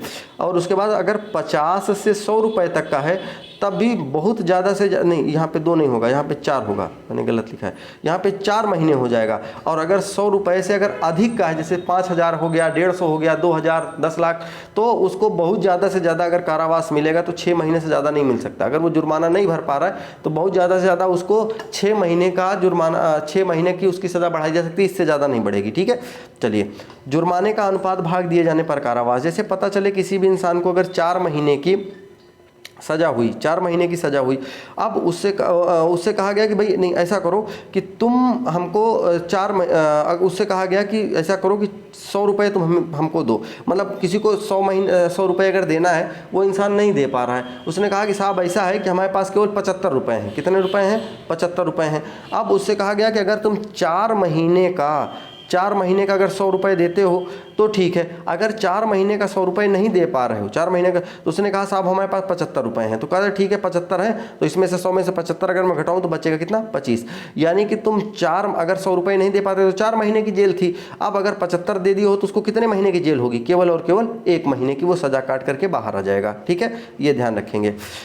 कई अपराधों से मिलकर के बना अपराध अनुच्छेद धारा 71 में बताया गया है, और ये सब आईपीसी की धाराएं हैं, आप ध्यान रखेंगे इनकी। उसके बाद धारा 72 ये बताई गई है कि इसकी व्याख्या करती है, यानी कि जो अपराध कहा गया है कि कई अपराधों से मिलकर के अगर अपराध कोई बना है तो उस पर किस तरीके से कार्यवाही होगी। कि अगर जैसे पता चले किसी ने 10 लाठी मारी है, तब भी पता चले कि उसके ऊपर वही धारा लग रही है। किसी ने 50 लाठी मारी तब भी वही धारा लग रही है। ठीक है ना। तो किसी को 1 थप्पड़ मारो चाहे 20, क्योंकि वो नियम वही है कि एक बार 1 थप्पड़ मारने पर भी सजा वही है, 20 पे मारने पे भी वही सजा है। ठीक है। चलिए आगे देख लेंगे। अच्छा, ये बड़ा अजीब लग रहा होगा कि सर ऐसा कैसे हो सकता है। तो देखिएगा, अगर इंसान 1 लाठी मारता है किसी को तो पता चले उसका पैर नहीं टूटा हुआ है, और अगर 50 मारेगा तो हो सकता है उसकी हड्डी टूट जाए कहीं ना कहीं बीच में, तो फिर वो धारा तो बढ़ जाएगी, केस बढ़ जाएगा। ठीक है ना। तो ये चीज़ें आपको ध्यान रखनी होती हैं। ठीक। चलिए, उसके बाद फिर अगर उसमें फिर और भी गंभीर आरोप लगेंगे तो पता चला सज़ा बढ़ेगी, यही सब होगा। ठीक है। ये नहीं है कि पता है, इसमें लिखा तो जरूर है, क्योंकि हमारे यहाँ ये कहा गया है कि अगर किसी भी अपराध के लिए सज़ा हो सकती है, कोई भी अगर इंसान किसी के साथ अगर रेप करता है, पता चले किसी को गोली मार देता है, तो सज़ा हो सकती है, होगी। ये डिसाइड कौन करता है? ये डिसाइड करते हैं जज साहब। अब जज डिसाइड करेंगे तो वो हो भी सकती है, नहीं भी हो सकती। वो देखेंगे कि आखिरकार किस तरीके से जघन्य अपराध किया गया है। 50 लाठी मारी गई है, धीरे धीरे मारा गया लाठी से, पता चला उसको पीट करके 1 लाठी धीमे, 2 लाठी, फिर उसके बाद स्पीड बढ़ाई गई, तो फिर वो पता चले आदमी तो मर ही जाएगा। तो उस तरीके से ये चीज़ रखें। उसके बाद एकांत परिरोध। एकांत जो परिरोध होता है वो क्या होता है? एकांत परिरोध का मतलब होता है तन्हाई, यानी अकेले में रख देना किसी इंसान को। जो अवधि होगी इसकी, जो सज़ा होगी वो जो 6 माह है, अगर किसी भी इंसान की सजा का प्रावधान, किसी इंसान को अगर 6 महीने की जेल मिलती है तो 1 महीने उसको, अधिकतम 1 महीने उसको एकांत परिरोध में रखा जा सकता है। ठीक है ना। और उसके बाद अगर मान लीजिए किसी भी इंसान को 6 महीने से 1 साल के बीच में अगर सजा दी जाती है तो उसको एकांत परिरोध में 2 महीने अधिकतम रखा जा सकता है। एकांत परिरोध का मतलब एकदम अंधेरा होगा वहाँ पे, उसमें ना तो कोई आएगा कमरे में, ना कोई जाएगा।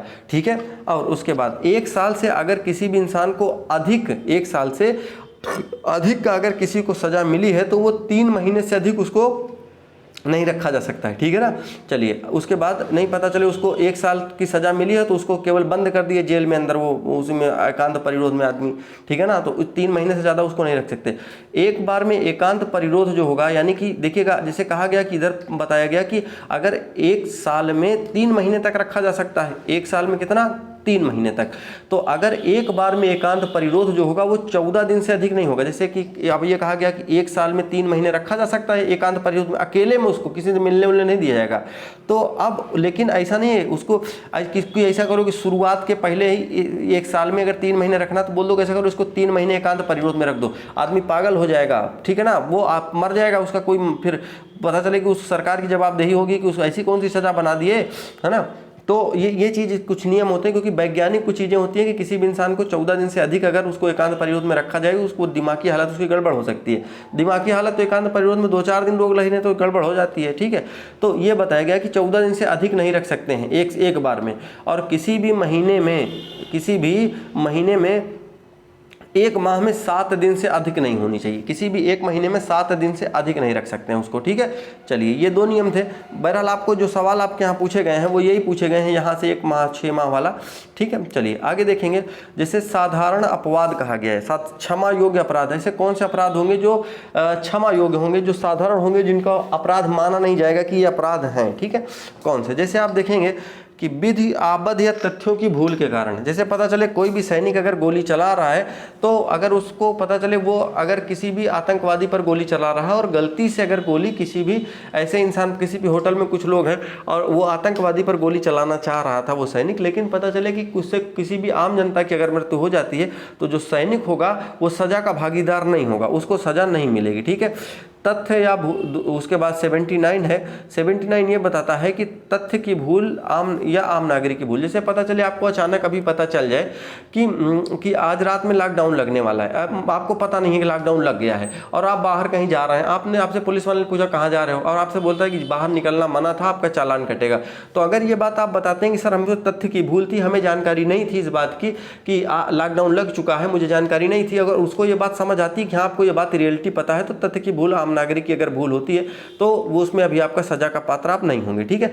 विधि पूर्वक कार्य करने में दुर्घटना। विधि पूर्वक कार्य करने में दुर्घटना का मतलब ये है कि जैसे पता चले कि आप गाड़ी चला रहे हैं, तो पता चले कि आप नियम कानून के आधार पर ही गाड़ी चला रहे हैं, लेकिन अगर उस गाड़ी से किसी का अगर एक्सीडेंट हो जाता है और उस इंसान को चोट पहुंचती है, और इंसान को चोट पहुंचने के बाद तो जो ड्राइवर होगा वो कभी भी सजा का भागीदार नहीं होता है, ठीक है ना।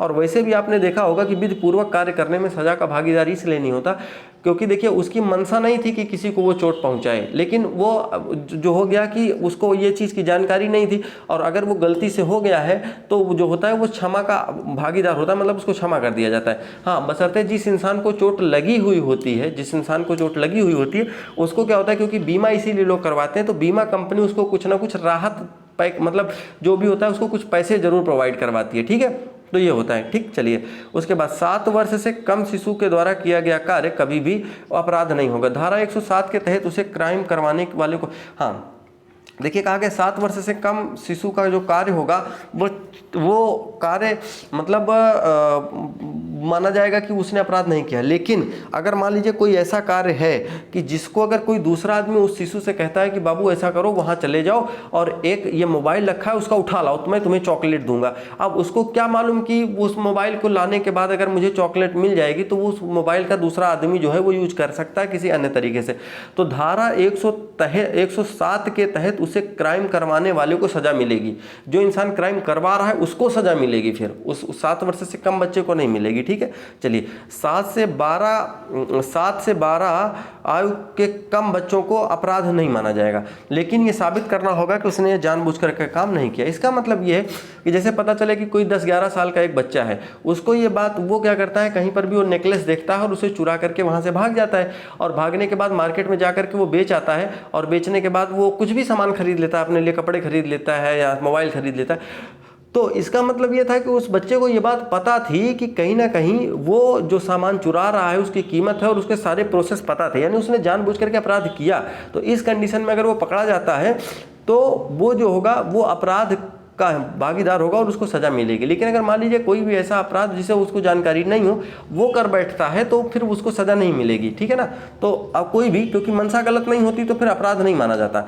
विकृत चित्त का मदोन्मत्त या उन्मत्ता, इसका मतलब ये हो गया कि कोई भी एक ऐसा इंसान जो नशे में रहा हो या जिसका दिमागी हालत ठीक ना रही हो, वो अगर कोई भी ऐसा अपराध कर देता है, ठीक है, या किसी को मार देता है, थप्पड़ मार देता है, किसी को गाली दे देता है। आप देखिएगा जैसे विकृत चित्त लोग होते हैं, आप देखेंगे स्टेशन पे या बस स्टॉप पे आप देखेंगे तो कोई आदमी किसी को गाली दे रहा होता, तो अगर किसी को दे भी देता है तो उसको लोग बुरा नहीं मानते, क्योंकि वो विकृत चित्त है, यानी कि वो कहीं ना कहीं दिमागी हालत उसकी ठीक नहीं होती है, तो वो सजा का भागीदार नहीं होता, ठीक है। अगला है धारा 87 बताती है कि सम्मति से की गई मृत्यु। जैसे पता चले हमने देखा होगा अभी ऑस्ट्रेलिया के पिछले 2000 शायद 17-18 याद नहीं है हमको, लेकिन ऑस्ट्रेलिया के एक खिलाड़ी थे जिनकी बॉल लगने से मौत हो गई थी, ठीक है। तो उसमें से सम्मति से की गई, यानी कि कोई भी उसमें सम्मति का मतलब कोई किसी की मनसा गड़बड़ नहीं थी कि हम अपराध करें, लेकिन अगर बॉल लगी उसके सिर में और उनकी मौत हुई तो दूसरे जो बॉलर था उसको सजा नहीं मिली। वो बात अलग है कि एक मानव होने के नाते सबको दुख हुआ भाई कि हाँ कम से कम ऐसा गलत हो गया, होना नहीं चाहिए था, ठीक है। या मान लीजिए अगर दो व्यक्ति बॉक्सिंग कर रहे हैं, उनमें से कोई एक आदमी किसी दूसरे आदमी की मौत कर देता, मार देता है, मर जाता है, तब भी वो जो पहला वाला आदमी होगा वो सजा का भागीदार नहीं होगा, ठीक है। सम्मति के बिना का मतलब ये हो गया कि मृत्यु, जैसे बोला गया कि अगर सम्मति के बिना का मतलब ये है भाई कि किसी की सम्मति नहीं थी, जैसे आपसे ये कहा गया कि पता चले कि किसी भी इंसान का ऑपरेशन करना है, किसी भी चीज़ का कोई सर्जरी करनी है, तो डॉक्टर क्या करते हैं, डॉक्टर अपने हिसाब से तो कोशिश करते ही है कि इसकी मौत ना होने पाए, लेकिन अगर मौत हो गई बाय द वे तो डॉक्टर सजा के भागीदार नहीं होंगे। वैसे भी डॉक्टर जब आप कभी भी जाएंगे, अगर कहीं कोई भी ऑपरेशन करवाना होता है तो उसमें परिवार के कोई फैमिली मेम्बर से इस बात वो लिखवा भी लेते हैं कि अगर किसी भी तरीके की ऐसी अनहोनी घटना हो गई तो इसके जिम्मेदार हम नहीं होंगे, ठीक है। चलिए उसके बाद जैसे ये कहा गया कि जैसे उसके बाद अगला है कि सद्भावनापूर्वक संसूचना। सद्भावनापूर्वक संसूचना का मतलब ये है कि जैसे कोई आदमी आया और कोई डॉक्टर आया, उसके बाद उसने कोई जांच वाँच करी थी और उसके बाद जो मरीज एडमिट था उसके आकर के बता दिए, कहे कि ऐसा है दादा कि तुम्हारे कैंसर है और उस कैंसर है और ये जल्दी ठीक नहीं होगा, और अगर मान के चलिए मतलब एक सद्भावनापूर्वक और हम इसका इलाज कर रहे हैं और कोशिश ये रहेगी कि आप ठीक हो जाएं, और अगर मान लीजिए इस दौरान वो बात सुन करके उस इंसान की मौत अगर हो गई, तब भी डॉक्टर क्योंकि सद्भावनापूर्वक वो बताना चाह रहा था, तब भी वो जो डॉक्टर होगा वो सजा का पात्र नहीं माना जाएगा, ठीक है। चलिए आगे देखें, जैसे तुच्छ अपराध का मतलब ये है नीम की दातून तोड़ लेना, धक्का मुक्की करना, ये सब जो है एक तुच्छ अपराध माने जाते हैं। नीम की दातून का मतलब नीम की दातून आप गांव में तोड़ लीजिए, एक आम बात है, कोई दिक्कत नहीं होगी, लेकिन अगर पता चले कि शहरों में भी तो नीम की दातून तोड़ लीजिए, कोई दिक्कत नहीं है, लेकिन आप ऐसे समझिए कि नीम की दातून का मतलब जिस इंसान से आपकी दुश्मनी थी, पता चला पेड़ छोटा था और आपने उसका ऊपर वाला वो हिस्सा निकाल दिया कि नहीं मैं इसकी मैं दातून बनाऊंगा, तो तब तो ये तुच्छ अपराध हो गया ना, ये गलत हो गया ना। तो दूसरा आदमी फिर उसमें बवाल तो छोटी छोटी बातों पर भी हो जाता है कि भाई पेड़ छोटा था तो आपने उसमें से क्यों तोड़ा, बड़े पेड़ से कोई तोड़ लेते तो ठीक था। तो ये चीजें थी। और धक्का मुक्की, कहीं रास्ते में आप जा रहे हैं, किसी से धक्का मुक्की हो गई, बस में ज़्यादा भीड़ थी, धक्का मुक्की हो रही, तो वो अपराध नहीं माना जाता है। बाकी जब जिसमें मैंने लिख दिया है धारा 354 के तहत अपराध जरूर है। धक्का मुक्की का मतलब आप किसी के पता चले कि अगर आपका सेंस गलत है धक्का मुक्की करने का, तो फिर वो अपराध की श्रेणी में आएगा, ठीक है। प्राइवेट प्रतिरक्षा यानी सेल्फ डिफेंस, अगर आपको पता चले कि कोई इंसान मारने आता है और आपके पास वो पिस्टल आपके पास भी है और सामने वाला लगता है कि आपकी हत्या कर देगा या आपको मार देगा, और अगर आप उसकी हत्या कर देते हैं, तब आप अपने प्राइवेट प्रतिरक्षा में आप जो है आपको ये आप जो है वो सजा के भागीदार आप नहीं होंगे, ठीक है। शरीर व सम्पत्ति की प्राइवेट प्रतिरक्षा का, शरीर और संपत्ति, भैया शरीर अपनी, संपत्ति पैसा रुपया भी अपना, तो इसकी रक्षा कौन करेगा, हम ही करेंगे। और हमारे खिलाफ अगर कोई किसी तरीके का, चाहे शरीर से हो चाहे संपत्ति से हो, अगर कोई किसी तरीके की दिक्कत पैदा करेगा तो उसका रक्षा हम करते समय अगर उस इंसान की मौत हो गई या वो इंसान घायल हो गया या उसको किसी भी तरीके की क्षति हुई तो हमारी कोई जिम्मेदारी नहीं होगी, क्योंकि ये अब इसमें लिखा भी गया है ऐसे व्यक्ति के विरुद्ध अधिकार जो विकृत चित्र हो। तो पता चले कि कोई भी इंसान हो, जैसे पता चले कि आपके घर परिवार में कोई भी इंसान हो और वो विकृत चित्र हो, आप उसको बचाने के लिए अगर किसी दूसरे को गोली मार देते हैं, जैसे कोई इंसान उसको मार रहा है, उसको इतनी जानकारी नहीं है, उसके बाद आप भी जाकर के मना करते हैं कि भाई साहब इसको मत मारिए, इंसान इतना, तो आपसे भी भिड़ता है, तो आप उसको बचाने के लिए अगर गोली चला दी और वो मर गया, यानी कि जिस इंसान से लड़ाई हो रही थी आपकी, तो कोई दिक्कत की बात नहीं है, यहाँ पे आपको इस सुरक्षा मिल जाएगी कि हमने जो है वो अपने ही घर परिवार के बचाने के लिए, घर परिवार के लोगों को बचाने के लिए ऐसा किया था, ठीक है।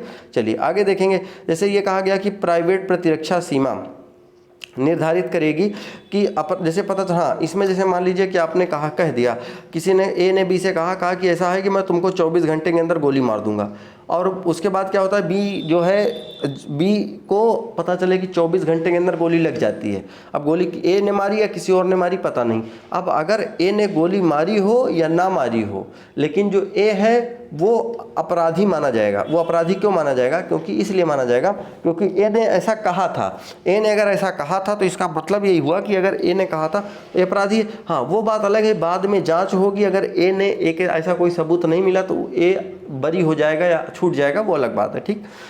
निजी प्रतिरक्षा में कब मृत्यु कारित कर सकते हैं? निजी अपनी प्रतिरक्षा में कब कब हम मृत्यु कारित कर सकते हैं, यानी कि हम किसी दूसरे की भी हत्या कर सकते हैं, मार सकते हैं। कैसे? जैसे एसिड अटैक, आप पर कोई एसिड अटैक करना चाहे, आप अगर उसको गोली मार देते हैं या कैसे भी मार देते हैं, आप वो मर जाता है, तो आपको कभी भी सजा नहीं होगी।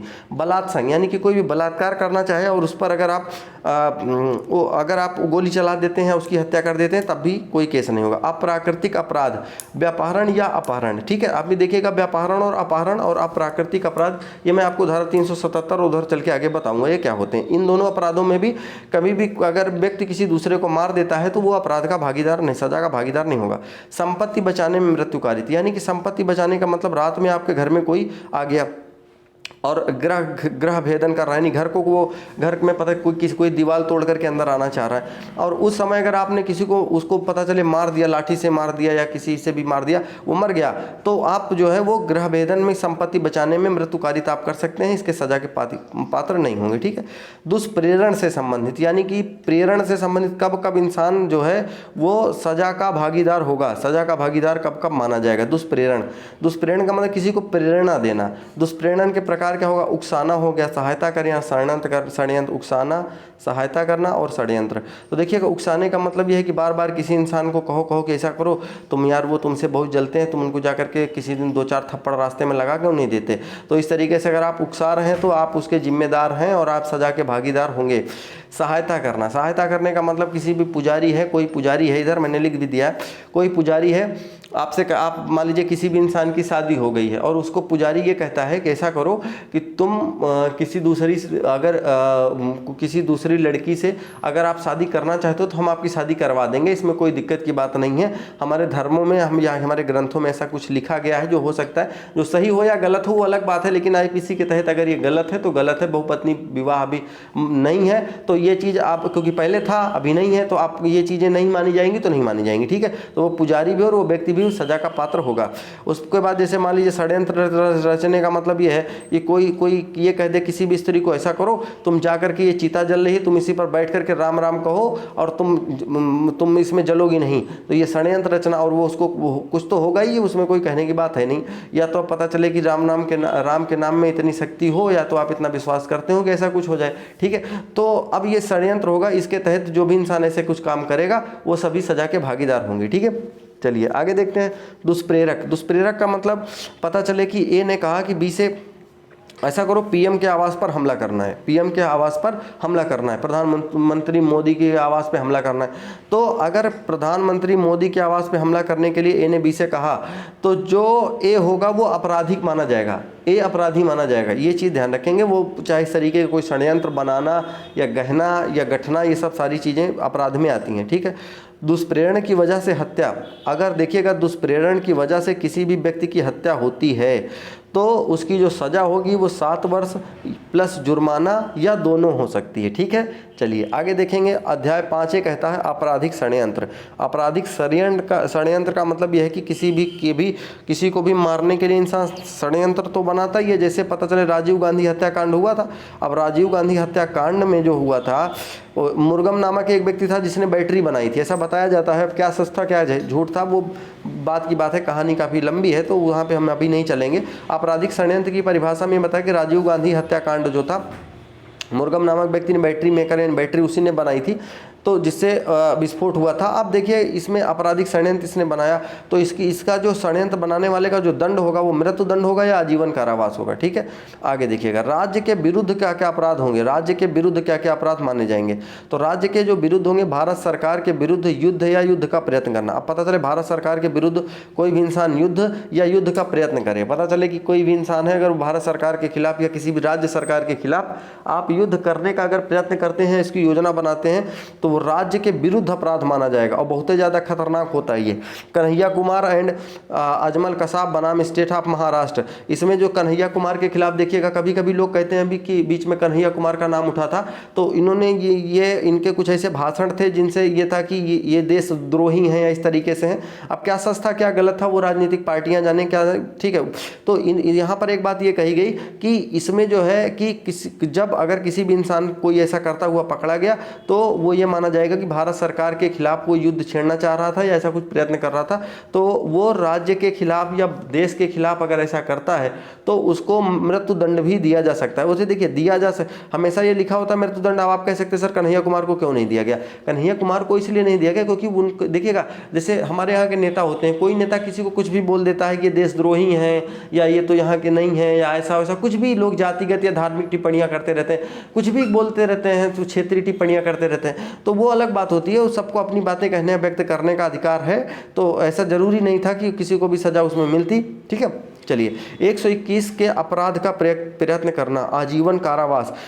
आजीवन 121 के अगर अपराध कोई भी करता है, जैसे 121 था ना, भारत सरकार के विरुद्ध युद्ध का प्रयत्न करना, तो 121 के तहत उसको आजीवन कारावास, अगर ऐसा कुछ करता है तो आजीवन कारावास भी मिल सकता है। भारत के खिलाफ आयुध का मतलब बम बारूद कट्टा। ठीक है, तो अब ऐसा कोई काम करता है जो बम बारूद इकट्ठा करता है तो वो भी जो है दोषी माना जाएगा 122 के तहत। राजद्रोह की परिभाषा, किसी पर राजद्रोह कब लगाया जाता है? जब पता चले वो किसी आतंकवादी संगठन से मिला हुआ है, ठीक है ना, बहुत ज़्यादा बम बारूद कट्टा बिना बताए हुए घर में रखा है, तो वो राजद्रोही माना जाता है। किसी युद्ध बंदी को भगाने में सहायता करना, तो अगर कोई भी युद्ध बंदी है, पता चले कोई भी मतलब आतंकवादी हमारे यहाँ है और उसको कोई भी भगा देता है, भगाने में उसकी सहायता करने की कोशिश करता है, तब उसको आजीवन कारावास मिल जाएगा। ठीक है, चलो भाई आगे देखते हैं। सेना के अपराधों के विषय में, सेना के जो अपराध होंगे अध्याय 7 में बताया गया, सेना के अपराधों के विषय में अधिकारी या सैनिकों को भड़काना।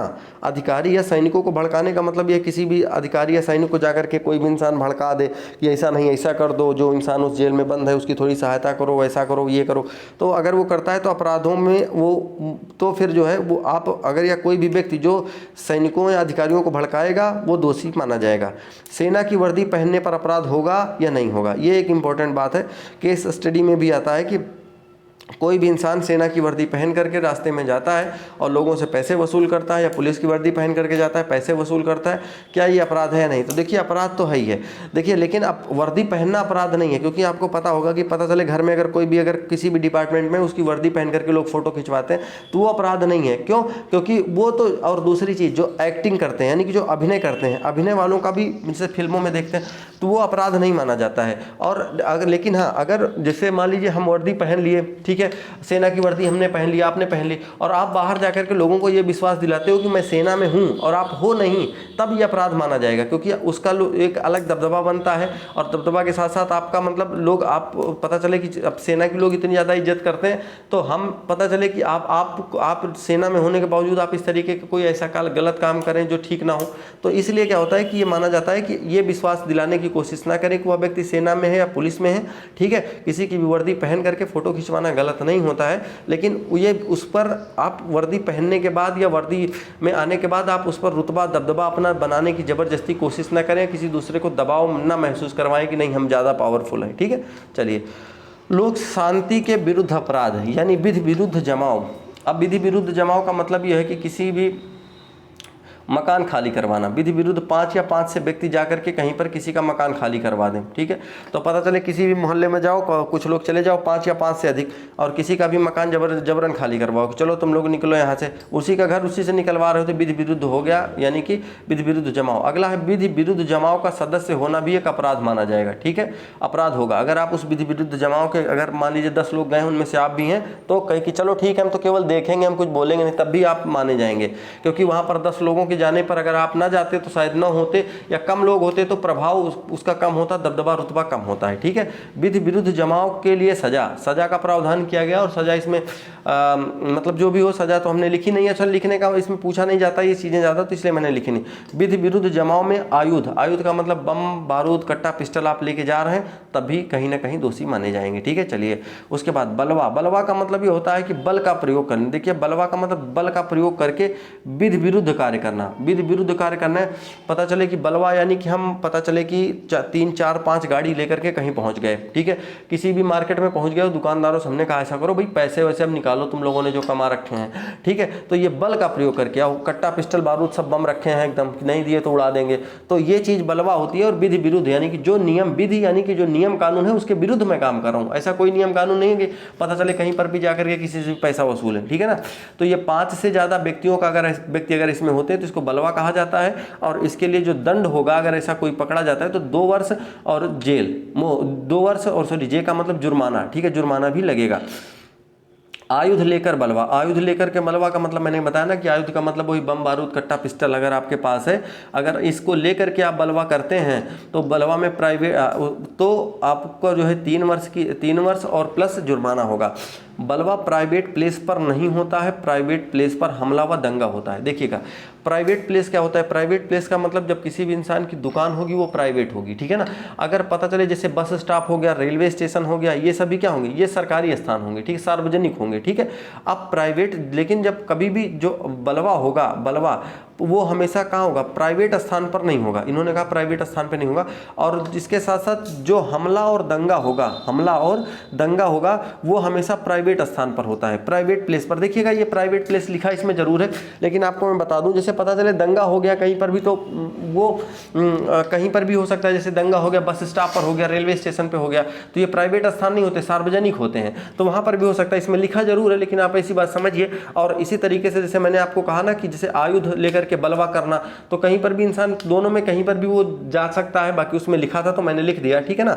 चलिए उसके बाद आगे देख लीजिएगा 59 नंबर ये बताता है दंगा करना और दंगे का दंड। दंगा करना और बलवा करने में अंतर ये होता है कि दंगे में हमेशा दोनों व्यक्तियों को पता होता है। जैसे पता चले 2 राजनीतिक पार्टियों के व्यक्तियों ने दंगा कर दिया तो दोनों तरफ के व्यक्ति रहेंगे। और लेकिन अगर बलवा है तो बलवा में कोई एक पार्टी जो होगी वो किसी से पैसा वसूलने चली जाएगी, किसी से मकान खाली करवाने चली जाएगी, है ना। तो गुंडई जो जिसको एकदम पूरी तरीके से चलती है, ठीक है। और जो दंगा होगा, दंगे में क्या होगा कि दोनों पक्षों को पता होता है कि हाँ हम लोग उपद्रव कर रहे हैं, ठीक। अच्छा उसके बाद आगे कहा गया है कि लोक सेवक के अपराध। लोक सेवक के अपराध कौन कौन से होंगे। लोक सेवक का मतलब पता चले आप अगर एसआई में भर्ती हो गए तो आप कौन सा ऐसा काम करेंगे जो अपराध माना जाएगा। लोक सेवक जब विधि की अवज्ञा करें, यानी जो नियम कानून होंगे उनकी अगर अवज्ञा करता है तो वो अपराध माना जाएगा, भले ही आप पुलिस के एसआई पद पर क्यों ना भर्ती हो जाएं। पीड़ित का उपचार ना करना, सर डॉक्टर है अगर पीड़ित का उपचार नहीं कर रहा है तो वो अपराधी माना जाएगा कि तुम अपराधी हो। आप अगर एसआई हैं, अगर आपसे कोई कहा कि साहब हमारा एफआईआर लिखवाओ और हमको ये दिक्कत है, आप नहीं लिखवाते हैं तो पीड़ित का उपचार आप नहीं कर रहे हैं तो आप उसके तहत अपराध माने जाएंगे। लोक सेवक का प्रतिरूपण, यानी वर्दी पहन करके रौब जमाना, ठीक है। आप वर्दी एसआई हो जाएंगे तो आप किसी से जबरन पैसा वर्दी के दम पे नहीं ले सकते हैं आप, ठीक है।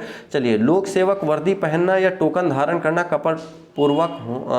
कपटपूर्वक अपराध होना जरूरी, ठीक है। देखिए लोक सेवक की वर्दी, जैसे आप पता चले एसआई हैं, आपके घर में आपका कोई भी भाई या बहन कोई भी आपकी वर्दी पहन करके आया, आपका जो डबल स्टार होगा, ट्रिपल स्टार होगा, उसको धारण करके कहीं बाहर निकल जाता है और कपटपूर्वक अपराध होना जरूरी। वो किसी से कहता है, दिखाता है, जैसे आपने देखा होगा ना, सुना होगा कभी कभी कि नकली पुलिस वाले पकड़े गए, नकली ऐसे ऐसे था। तो ये चीज़ों में अगर जो भी होता है, अगर ऐसा कुछ होता है, ये चीज़ें होती नहीं है सामान्यतः कि कोई भी किसी की वर्दी पहन करके ऐसा बाहर जा करके रौब जमाए, ऐसा होता नहीं है। लेकिन अगर ऐसा होता है तो फिर वो भी सजा के पात्र होंगे, ठीक है। चलिए आगे देखिएगा निर्वाचन संबंधी अधिकार जो है। निर्वाचन संबंधी अधिकार क्या होता है कि निर्वाचन संबंधी जो अधिकार होंगे, निर्वाचन में रिश्वत लेना। निर्वाचन में अगर कोई भी इंसान रिश्वत लेते हुए पकड़ा गया तो वो जो होगा उसको दंड मिलेगा 1 वर्ष और जुर्माना, 1 साल की सजा मिल सकती है और जुर्माना भी मिल सकता है उसको, ठीक है। उसके बाद आप देखेंगे लोक सेवक की अवमानना। लोक सेवक की अवमानना कौन करेगा, जैसे मान लीजिए हम ही लोग हैं, पता चले कि कोई लोक सेवक कौन कौन से लोग हो सकते हैं, तो आप लोक सेवक कौन कौन होगा भाई। लोक सेवक में वे लोग आएंगे कि जो लोग, जैसे मैंने अभी बताया कि जो लोग सरकार जिनका भरण पोषण करती है, जिनको पैसा देती है, जिनको तनख्वाह देती है, वो लोग। लोक सेवक जैसे पहला है 172 में, लोक सेवक के समय की तामील ना करना। जैसे लोक सेवक का मतलब आप लोक सेवक हैं, एसआई लोक सेवक मान लीजिए अगर है, तो वो पता चले कि कहीं पे जा रहा है, अब उपस्थिति ना करना।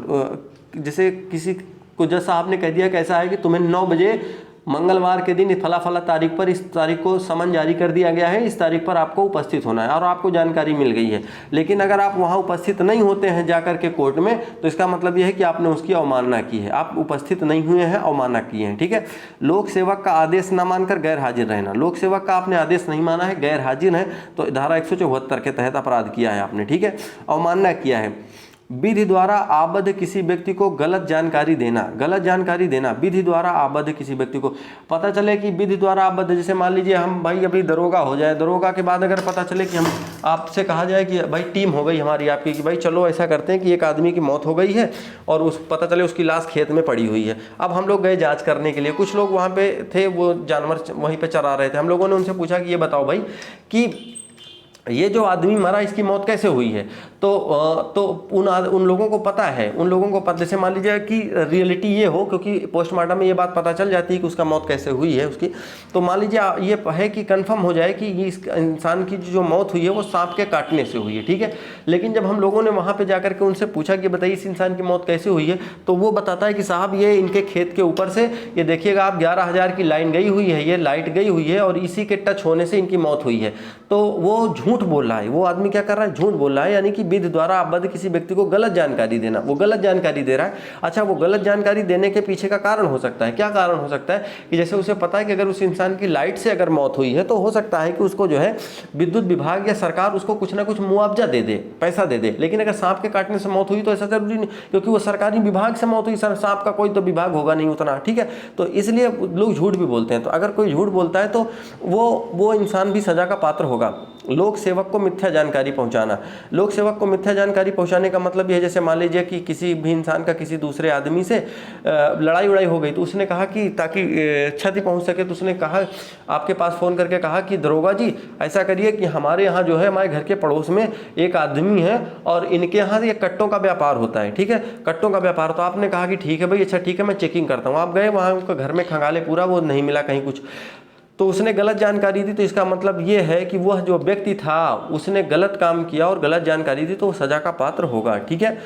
उसके बाद कथन पर हस्ताक्षर करने से इनकार करना, जैसे आपने मान लीजिए ये बात कह दिया कि ये जो आदमी है डॉक्टर, ये जो आदमी है साहब, आपने कोई बात बताई और उसके बाद आपसे कहा गया कि ये चीज़ आप लिखित रूप में दे दीजिए और इसको जो है आप साइन कर दीजिए कि ये आदमी जो मरा है, मान लीजिए इसके पहले वाले की बात कर लेते हैं, जैसे यहाँ पे इसके पहले वाला था कि कोई भी आदमी अगर लोक सेवक था, लोक सेवक की अवमानना करना, जैसे सांप से उसकी मृत्यु, सांप काटने से उसकी मृत्यु अगर हो गई थी, तो आपसे ये कहा जाए कि भाई सांप काटने से मृत्यु हो गई थी तो आप थोड़ा सा लिखित रूप में इसको दे दीजिए, तो हम लोग इसको बना लें।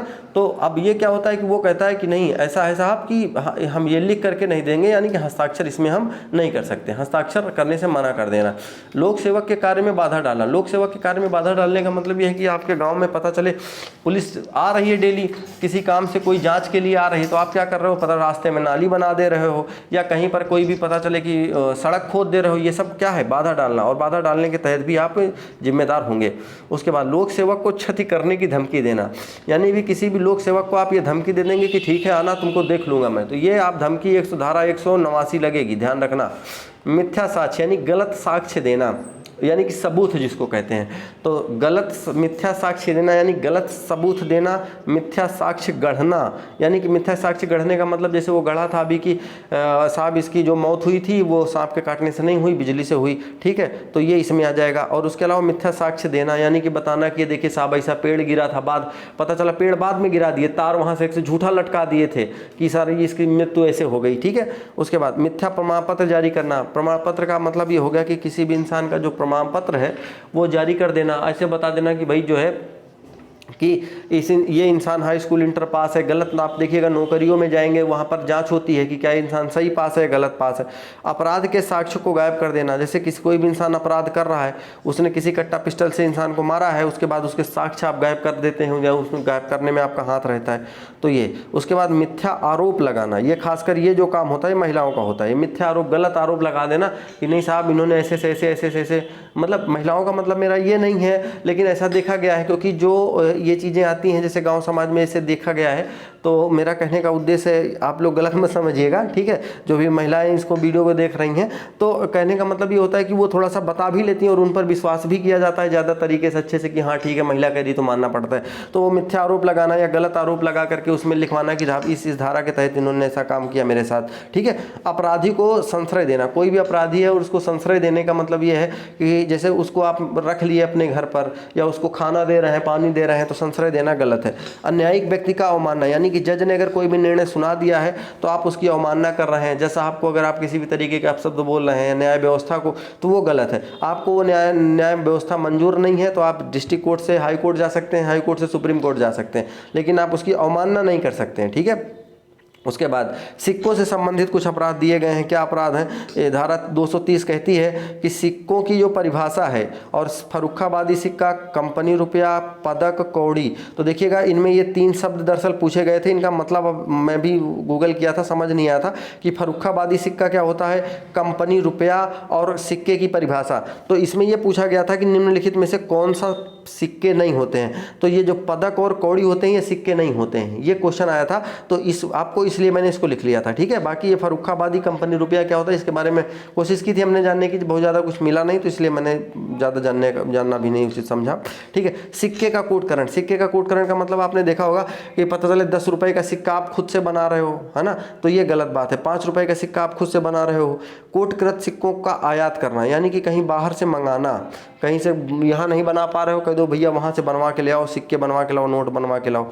सरकारी स्टाम्प के कूटकरण के लिए उपकरण मशीन बनाना।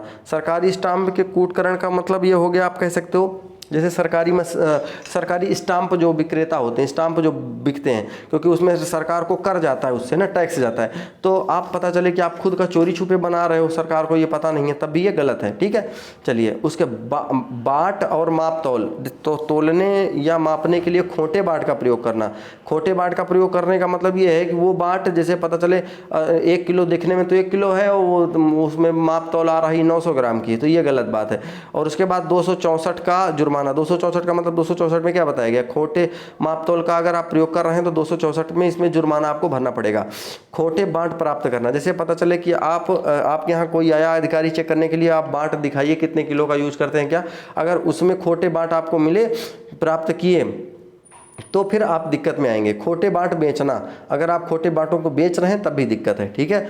उसके बाद अध्याय 14 बताता है लोक स्वास्थ्य, क्षेम, सुरक्षा, सुविधा, शिष्टता, सदाचार को प्रभावित करने वाले अपराध। ठीक है। अपराध क्या क्या होंगे, जैसे समझिए, लोक न्यूसेंस, अपदूषण, यानी कि पता चले डीजे बजाना, जैसे 268 में कहा गया डीजे बजाओ, डीजे बजाओ, बिल्कुल बजाओ, लेकिन ध्वनि प्रदूषण, हवा प्रदूषण, सड़क पर टेंट लगा देना, रात में एक, जैसे ये टेंट तो था दिन में ही लोग लगा देते हैं, डीजे तो चलो रात में बजाए थे तो ठीक है, रात में डीजे बज रहा है, ठीक है, लेकिन उसका भी हर एक सिटी में अपना एक टाइम होता है, कहीं पे 10 बजे, कहीं पे 10:30 बजे, कहीं पे 11 बजे। आई थिंक 11 बजे के ऊपर नहीं होता है। गांव में देखिएगा तो गांव में पता चला बज रहा है सुबह से शाम तक, रात से 12-2 बजे तक, हाँ, तो उसमें तो चल ही रहा है। ठीक है। तो लेकिन वहाँ पे उतने ज़्यादा अच्छा, वहाँ पे कोई दिक्कत नहीं होती है ज़्यादा, क्योंकि एक गांव समाज होता है वहीं पे अपना, लेकिन यहाँ पे बाकी जो लोग होते हैं उनको दिक्कत होती है, तो वो फिर कंप्लेन कर सकते हैं आपके खिलाफ। उपेक्षापूर्ण कार्य, जिससे संकट उत्पन्न हो, लापरवाही से किया गया कार्य, यानी कि उपेक्षापूर्वक कार्य, यानी कि यही जो कार्य किए गए थे, सड़क पे टेंट लगा देना, ठीक है, ये गलत काम था। हवा दूषित करने का मतलब ये है कि अगर कोई ऐसी फैक्ट्री आप रह रहे हैं, आप ऐसी कोई, आप अपने घर में आप छोटा मोटा कोई ऐसा बिजनेस करना चाहें जिससे काफ़ी ज़्यादा प्रदूषण हो रहा है, तो गलत बात है। ठीक है। उसके बाद उपेक्षापूर्ण कार्य, जिसके संकट के द्वारा लापरवाही से किया गया कार्य हो। ठीक है। उसके बाद अपायकर खाद्य या पीने की बिक्री, यानी कि जो खाने योग्य ना हो उसकी बिक्री अगर आप करते हैं, पता चले कोई चीज़ एक्सपायर हो गई है, उसको आप मिटा देते हैं, काले पेन से मिटा देते हैं, किसकी डेट एक्सपायर हुई किसी को पता न चले, और बेच रहे हैं, तो फिर गलत काम है। कोई इंसान लोग जलाशय को कलुषित करना, तो कलुषित का मतलब यहाँ पे दूषित हुआ है। ठीक है। लोग जलाशय, यानी कि जलाशय, बड़े बड़े जो तालाब होते हैं जहाँ पे पानी की सुविधा नहीं होती है, वहाँ पे अगर जलाशय को दूषित करते हैं तब भी वो अपराध माना जाता है। वायुमंडल को अपायकर बनाना, अपायकर का मतलब ये है, मैंने ऊपर अपायकर का मतलब लिखा था कि खाने पीने योग्य, तो खाने पीने का मतलब हवा भी एक प्रकार से खाने पीने के ही काम में आती है। तो पराली जलाना, यानी कि जब देखिएगा जो गेहूं का सीजन आता है उसके बाद लोग उसको जब जला देते हैं तो काफ़ी ज़्यादा जो प्रदूषित हो जाता है मौसम, इसलिए अब तो बैन भी लग गया है, सरकार ने मना कर दिया है, यानी कि सुप्रीम कोर्ट ने। ठीक है। लोक मार्ग पर उतावलेपन से वाहन चलाना, लोक मार्ग यानी कि कोई भी सड़क है उस पर उतावलेपन से अगर कोई भी इंसान चला रहा है, तेज वाहन चला रहा है, धीमे चला रहा है लेकिन स्टाइलिश चला रहा है, पता चला तुम्हारी वजह से कोई दूसरे को नुकसान हो गया, तो वो भी अपराध अपराध माना जाएगा। अग्निशील या ज्वलनशील पदार्थों को लापरवाही से रखना, लापरवाही से रखने का मतलब अग्निशील या ज्वलनशील पदार्थ पता चले कि आपके पास आप डीजल पेट्रोल आप डिब्बे में भर के ले जा रहे हो, ठीक है, और आपके पास ऐसा कोई भी यंत्र नहीं है कि जिससे कि अगर आग लग जाए तो आप बुझा सको, तो इसीलिए देखिएगा आप जो पेट्रोल पंप वगैरह होते हैं वहाँ पर देखिएगा अग्नि बुझाने वाले, या देखिएगा बड़ी बड़ी जो बिल्डिंगें होती हैं वहाँ पर आग बुझाने की वो मशीनें या पाइप वगैरह सब लगे होते हैं, ठीक है। तो अगर वो लापरवाही से ऐसा कोई लापरवाही तरीके से अगर चीज़ें रखी गई हैं तो वो फिर अपराध की श्रेणी में आएंगी। अश्लील पुस्तकों का विक्रय करना, देखिएगा अश्लील पुस्तकों का जो विक्रय करना होता है वो एक अपराध माना गया है, ठीक है। अब वात्सायन की जो कामसूत्र की किताब आती है, आप देखिएगा उसमें क्या है कि उन्होंने जो बातें बताई हैं वो कामसूत्र के आधार पर, वैसे भी देखिएगा एक कुंजीलाल मामला आया था, कुंजीलाल का मामला, कामसूत्र का एक इन्होंने न्यू वर्जन छाप दिया था, इन्हीं की इन्होंने कॉपी कर दी थी। तो देखिएगा ये बात बताई गई। फिर उसके बाद ये आया कि तरुण व्यक्ति को अश्लील पुस्तकों का विक्रय, यानी कि कोई भी इंसान, पहली चीज़ तो क्या कामसूत्र किताब पढ़ना सही है या गलत है, तो देखिएगा कभी भी किसी भी इंसान को अगर आप कोई भी इंसान अगर किताब बेच रहा है तो वो पहली चीज़ तो 20 वर्ष से कम व्यक्ति का अगर कोई है, 20 वर्ष से कम का अगर कोई है तो 20 वर्ष से कम व्यक्ति को ये अश्लील किताबें, अश्लील चित्र बेचना जो है अलाउ नहीं है। पहली चीज़ तो हमारे यहाँ आप देखेंगे तो अपने भारत में ये चीज़ें बैन हैं कि अश्लील जो है ना तो वीडियो, ना तो ऑडियो, ना तो कोई फोटो, ये किसी को भेजना या किसी भी वेबसाइट पर अपलोड करना, ये सारी की सारी चीज़ें अवैध हैं, ठीक है, यानी कि कानूनन गलत हैं। और अगर इसमें जैसे मान लीजिए कुछ हद तक अगर छूट है तो 20 वर्ष से कम आयु के व्यक्ति को अश्लील पुस्तकों का विक्रय नहीं किया जा सकता है, ठीक है। तरुण व्यक्ति का मतलब 20 वर्ष से कम। उसके बाद अगर मान लीजिए कामसूत्र, यानी कि कोई भी इंसान अगर जानकारी के लिए कोई किताब पढ़ना चाह रहा है तब तो ठीक है, लेकिन अगर किसी भी इंसान को किताब इसलिए बेची जा रही है कि पता चले उसकी जो सेक्सुअल एक्टिविटी है वो अगर कहीं ना कहीं अगर बढ़ी, जिससे कि समाज में अपराध भी हो सकते हैं, तब फिर गलत माना जाता है इसको, ठीक है। चलिए अब आगे देख लीजिएगा। अब जाकर कुछ मन में आपके सवाल आ रहे होंगे, केस स्टडी यहीं से बना देते हैं आपको थोड़ा सा। जैसे अश्लील गाने हैं और यूट्यूब पे अश्लील गाने, यूट्यूब पे पड़े जो वीडियो हैं, ठीक है, आपने देखा होगा कि बहुत सारे ऐसे यूट्यूब पर वीडियो हैं जिनमें गाली देते हैं लोग, जिनमें आप, क्योंकि अभी मूवी भी बहुत सारी आ रही हैं जिनमें लोग गाली देते हैं, ठीक है, आप उसमें सीधे सीधे, तो देखिएगा ये चीज़ें क्या होती हैं, जो सेंसर बोर्ड होता है, ये पहली चीज़ तो पहले क्या होता था कि ये चीज़, पहली चीज़ अश्लील जो फिल्में आती हैं, अश्लील जो वीडियो होते हैं उनको तो ये हटा देते हैं, लेकिन क्या होता है कि जो अश्लील शब्द होते हैं जैसे गालियाँ होती हैं तो उनको वो परमिशन इसलिए दे देते हैं क्योंकि क्षेत्रीय भाषा में उनका उतना बुरा प्रभाव नहीं होता है, ठीक है, क्योंकि किसी को गाली दे देने से इतना ज़्यादा बुरा प्रभाव नहीं होता है, बल्कि किसी को अगर एक अश्लील अगर वीडियो दिखा दिया जाए तो उसके शरीर पर उसका ज़्यादा इफेक्ट पड़ता है, उसके शरीर पर, दिमाग पर ज़्यादा इफेक्ट पड़ता है। लेकिन अगर उसको गाली सुना दिया जाए, गाली दे दिया जाए तो उसका उतना ज़्यादा इफेक्ट नहीं पड़ता है। ये चीज़ साइंस भी मानती है। तो इस आधार पर कि, और वैसे भी यूट्यूब पर देखिएगा कोई भी वीडियो अगर कभी भी जब आप अपलोड करेंगे, क्योंकि हम लोगों को भी यूट्यूब की पूरी पॉलिसी पता है, तो वहाँ पर आपसे ये पूछ लेता है कि ये जो वीडियो आप अपलोड कर रहे हैं इसमें कहीं पर भी बहुत सारी चीज़ें पूछता है आपसे कि ये वीडियो आप किसके लिए यूज़ कर रहे हैं, शिक्षा के लिए यूज़ कर रहे हैं, मनोरंजन के लिए यूज़ कर रहे हैं, ठीक है, या कोई जानकारी देने के लिए यूज़ कर रहे हैं, तो आपसे ये पूछे। उसके बाद ये वीडियो 18 साल से ज़्यादा या कम के लोग देख सकते हैं, नहीं देख सकते, क्या उसे सब कुछ पूछता है आपसे, कहीं कोई कॉपीराइट तो नहीं है, बहुत सारी चीज़ें पूछता है वो यूट्यूब, ऐसे ही आसानी से नहीं होता। तो वो अगर आपने उसमें लिख दिया कि हाँ इसमें जो है एब्यूजिंग वर्ड यूज किए गए हैं, गाली वाले शब्द यूज किए गए हैं, तो वो ऐसे व्यक्तियों को वो वीडियो सजेस्ट करता ही नहीं है वीडियो, फिर वो यूट्यूब ऐसे व्यक्तियों को वीडियो नहीं सजेस्ट करेगा। वो बात अलग है, आप सर्च करा करके करें तो अलग बात है, वो आता है, ठीक है। चलिए आगे देख लेंगे।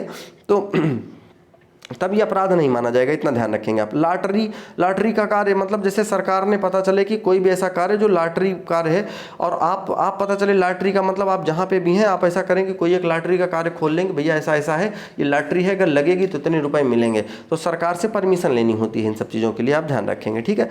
उपासना स्थल को क्षति पहुँचाना, धार्मिक अपराधों के विषय में देखिएगा हमारे यहाँ जो है धार्मिक अपराधों के विषय में ये बताया गया है कि अगर मान के चलिए कि उपासना स्थल को क्षति पहुंचाना है, कहीं पर भी कोई भी मंदिर बना है, गुरुद्वारा बना है, चर्च बना है, ठीक है, अब इस तरीके से कहीं पर भी ईदगाह बना है या कहीं पर भी कोई भी स्थान बने हैं, अगर उनमें से अगर उसको कहीं पर कोई क्षति पहुंचाता है, उपासना स्थल को क्षति, तो वो जो होगा अपराध का भागीदार होगा।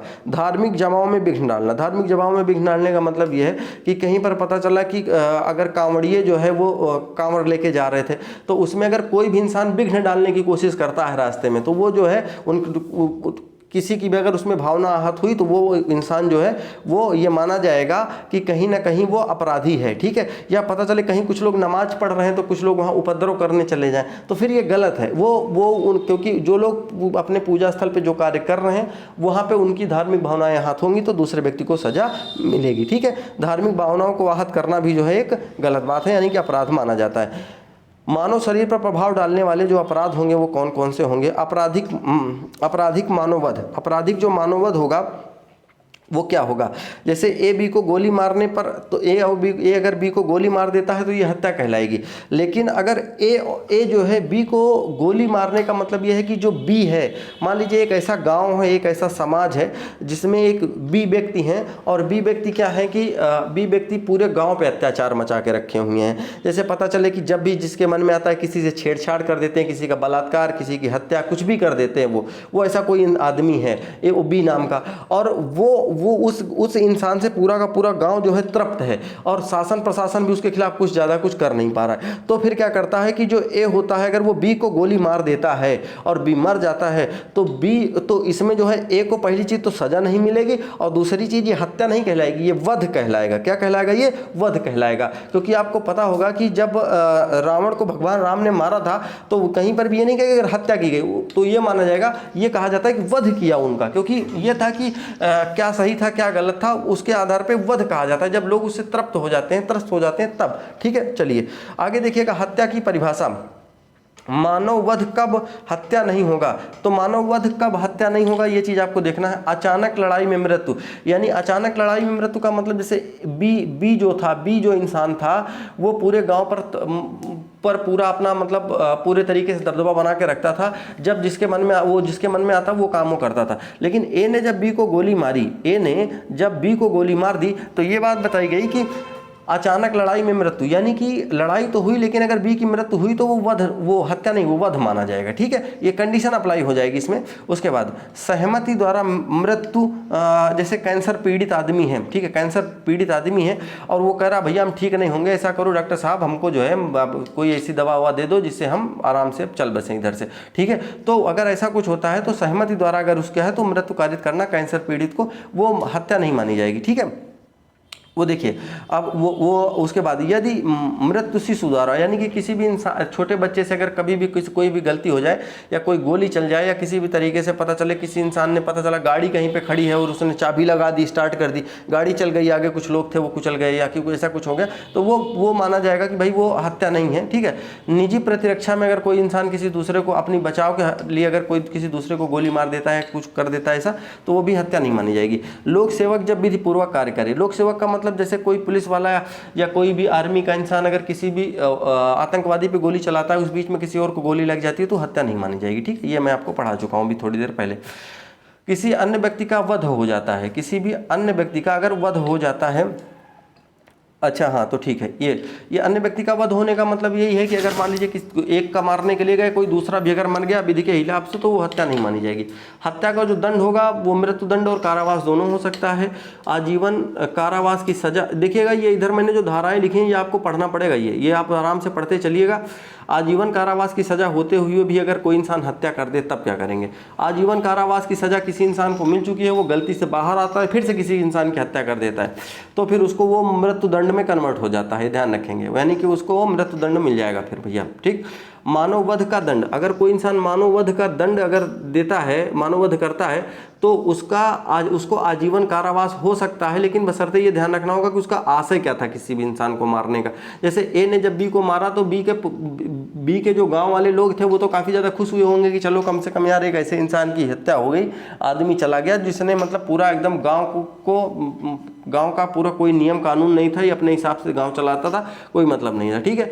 उपेक्षा द्वारा मृत्यु कारित करना, उपेक्षा द्वारा मृत्यु कारित करने का मतलब ये है कि जैसे आप पता चले किसी इंसान ने आपको किसी भी चीज़ में रतिवर्धक ला पॉइजन, इधर लिखा है मैंने, मान लीजिए कोई भी स्त्री किसी भी पुरुष को अगर कहती एक गिलास का दूध लाती है और उसमें कुछ वो जहर मिला करके दे देती है, कहती है ला पॉइजन है और इसको पी लीजिए, पता चले इंसान अगर वो मर गया तो उपेक्षा द्वारा मृत्यु कारित की गई, यानी कि उसकी उपेक्षा करके कि भैया हाँ ठीक है चलो ये तो हमारे लिए ला पॉइजन लेकर के आई थे, ला पॉइजन में रियल वाला पॉइजन मिला के दे दिया ना, तो वो चीज़ें क्या होंगी, ये धारा 304 के तहत अपराधी मानी जाएगी वो, ठीक है।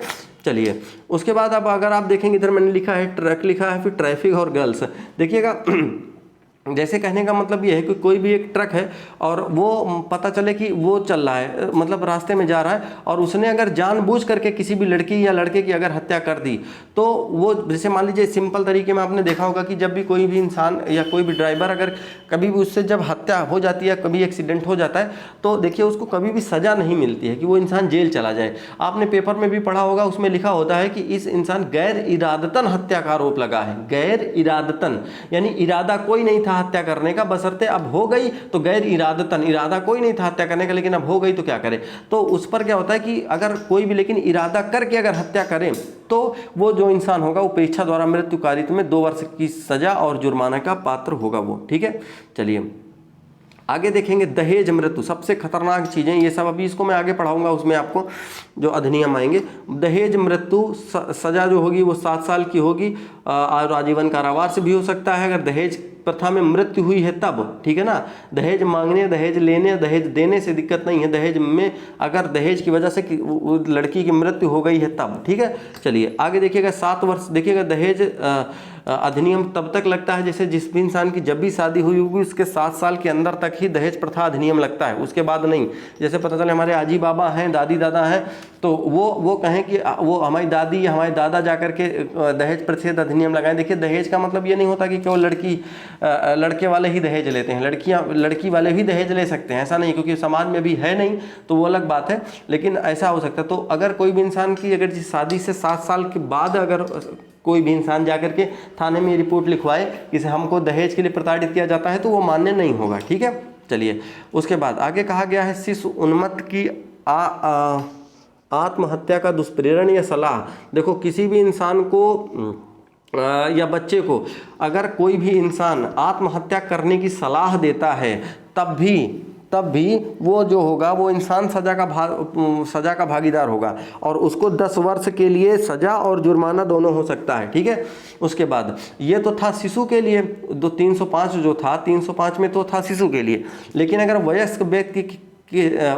वयस्क व्यक्ति से आत्महत्या का दुष्प्रेरण, अगर कोई वयस्क व्यक्ति को अगर कोई आदमी जो है ये कहता है कि जैसे पता चला कि सती होने के लिए कोई आदमी ये कहे कि जाकर के आग में बैठ जाओ तुम सती हो जाओगी, तो ये गलत बात है। वो इंसान जो सलाह देगा वो दुष्प्रेरण के तहत हत्या का उस पर आरोप लगेगा। ठीक है, और उसके अलावा जैसे मान लीजिए किसी लड़के ने किसी लड़की से कह दिया कि ठीक है अब आज के बाद तुम अपना मुंह मत दिखाना मुझको, ठीक है, अब हमारा तुम्हारा खत्म, या तो मान लीजिए बहुत ज़्यादा लड़ाई झगड़ा हो गया तो बोल दिया कि ठीक है जाओ आज से मैं तुम्हारे लिए मर गई तुम मेरे लिए मर गए। और इसमें अगर कोई लड़का जाकर के कहीं लटक गया तो फिर लड़की जिम्मेदार है, क्योंकि लड़की ने बात, अगर ऐसा कोई सबूत पाया जाता है, रिकॉर्डिंग ऑडियो वीडियो पाई जाती है, तो फिर वो जो लड़की होगी वो कहीं ना कहीं सजा की भागीदार मानी जाएगी। और लड़की है तो इसलिए ऐसा नहीं कि उसको छोड़ दिया जाएगा। ठीक है ना, ये ध्यान रखेंगे।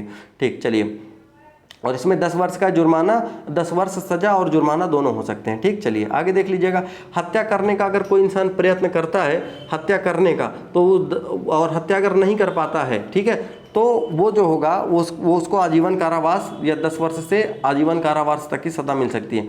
मानव वध का प्रयत्न करना, किसी भी इंसान को, जैसे ए और बी का, ए ने जब बी को मारने का प्रयत्न किया था तो मानव वध का अगर प्रयत्न करता है तो उस पर कौन सा धारा लगेगी? 308। देखिएगा वध करने का प्रयत्न अगर करेगा तो 308 धारा तो लगेगी, ये बात तो सही है, लेकिन उस इंसान को सजा मिलेगी नहीं मिलेगी, क्योंकि उस समय तो लोगों को दिखाना ही होगा ना, कि क्योंकि सरकार या कि जो पुलिस होगी वो तो दिखाएगी ना कि हम उनको गिरफ्तार करके ले जा रहे हैं, इन्होंने हत्या करी है, भले ही वो कितना भी बुरा अच्छा आदमी रहा हो, तो वो ले जाएगी, वो सजा मिले ना मिले बात की बात है। आत्महत्या का प्रयत्न करना, आपको ये पता होगा कि जो आत्महत्या, पता चले कोई भी इंसान आत्महत्या नहीं कर सकता, क्योंकि ये आत्महत्या में कहा गया है कि जीने के अधिकार में मृत्यु का अधिकार शामिल नहीं है। आत्महत्या का मतलब कोई भी इंसान आत्महत्या नहीं कर सकता। जैसे पता चले कोई, अच्छा तब भी आप कह सकते हैं सर कुछ लोग करते तो फांसी लगा लिए, कहीं किसी नदी में कूद गए, कहीं कुछ कर लिया, तो देखो जब अगर कोई इंसान फांसी लगाए मर गया तब तो ठीक है, और अगर वो कहीं बच गया तब दिक्कत की बात है, तब उसके लिए फिर सजा का प्रावधान है कि तुम काहे लिए कर रहे थे। अच्छा आप ये कह सकते हैं कि सर किसी की लाइफ है कोई भी मरे जिए, नहीं, देखिएगा किसी भी इंसान के मरने से पहली चीज़ तो तो ये जो देश है आपको पता है मानव संसाधन की कमी होती है। ठीक है, आप कहेंगे सर इतने मानव हैं, तो देखो मानव है जरूर, लेकिन हर एक इंसान का अपना काम है और इस देश में कमी हो या ना हो, लेकिन अगर किसी के परिवार में अगर किसी भी ऐसे इंसान की मौत होती है, वो आत्महत्या करता है किसी भी कारण से, घर के कारण से, बाहर के कारण से, पैसे के किसी भी कारण से, तो उसका जो प्रभाव है उसके परिवार पर पड़ता है, उसके बच्चों पर पड़ता है, उसकी बीवी पे, पति पे, पत्नी पे, हर तरीके से। बीवी लगाएगी तो पति पे, बच्चों पे, सब पे पड़ता है। तो क्योंकि उससे उस पर जो आश्रित लोग होते हैं दिक्कत आती है। ठीक है, आप ये भी कह सकते हैं सर कुछ लोग ऐसे होते हैं जो तो जिनका किसी से कोई मतलब नहीं होता, तो मतलब नहीं होता वो ठीक है, लेकिन अधिकतर लोगों का तो मतलब होता ही है ना किसी न किसी से। तो इसलिए ये नियम बना कि भैया ऐसा करना गलत बात है, आत्महत्या का प्रयत्न करना गलत बात है। ठीक है, उसके बाद ठगी। ठगी का मतलब किसी को बेवकूफ़ बना देना, वही ठगी होता है ना। ठगी से कर लेना या चोरी छुपे सामान ले जाना, यही सब होता है ठगी। गर्भपात करना। गर्भपात करने का मतलब भैया ऐसे समझो जैसे इसमें ये बताया गया कि गर्भपात करना गलत है, यानी कि अपराध है। अपराध लेकिन ये तब अपराध नहीं माना जाएगा, जीवन बचना जरूरी हो तब अपराध, जीवन बचाना अगर जरूरी हो। जैसे पता चले बता दिया गया कि भाई डॉक्टर ने बता दिया कि अब ऐसा है कि या तो बच्चा बचेगा या तो माँ बचेगी। ठीक है, तो अब या तो आप इस स्थिति में जो है आप गर्भपात करवा दीजिए, तो उसमें भी ये कंडीशन लागू होती है कि स्त्री, अगर किसी भी स्त्री अगर गर्भपात होता है तो स्त्री की जो सम्मति होनी चाहिए, उसकी सहमति होनी चाहिए कि हाँ ठीक है। जबरदस्ती नहीं हो सकता। जैसे पुरुष प्रधान देश है तो पता चले कि अगर ये है तो पुरुष प्रधान में तो फिर ये हो गया कि ठीक है जब मन में आया ऐसा वैसा कुछ नहीं। स्त्री की सहमति उसमें बहुत ज़रूरी है। और ज़रूरी के साथ साथ ये भी पता होना चाहिए कि जीवन बचाना अगर ज़रूरी हो तो, जैसे पता चले कि माँ और बच्चे में से कोई एक ही बचेगा तो ये होता है कि चलो ठीक है माँ को बचा दिया जाए, तो ये होना ज़रूरी है। ठीक है, शिशु का परित्याग बिना संरक्षण के। इसका मतलब ये हो गया कि जैसे पता चले किसी का शिशु है, अब उसने क्या किया कि उसका परित्याग कर दिया, उसको कहीं पर के छोड़ करके चले आए। तो अगर ये बात पता चली बाद में कि आपने अपने बच्चों को कहीं पर छोड़ करके आप चले आए हैं, तो उसके भागीदार फिर वो उस इंसान को सजा मिलेगी, वो सजा का पात्र होगा।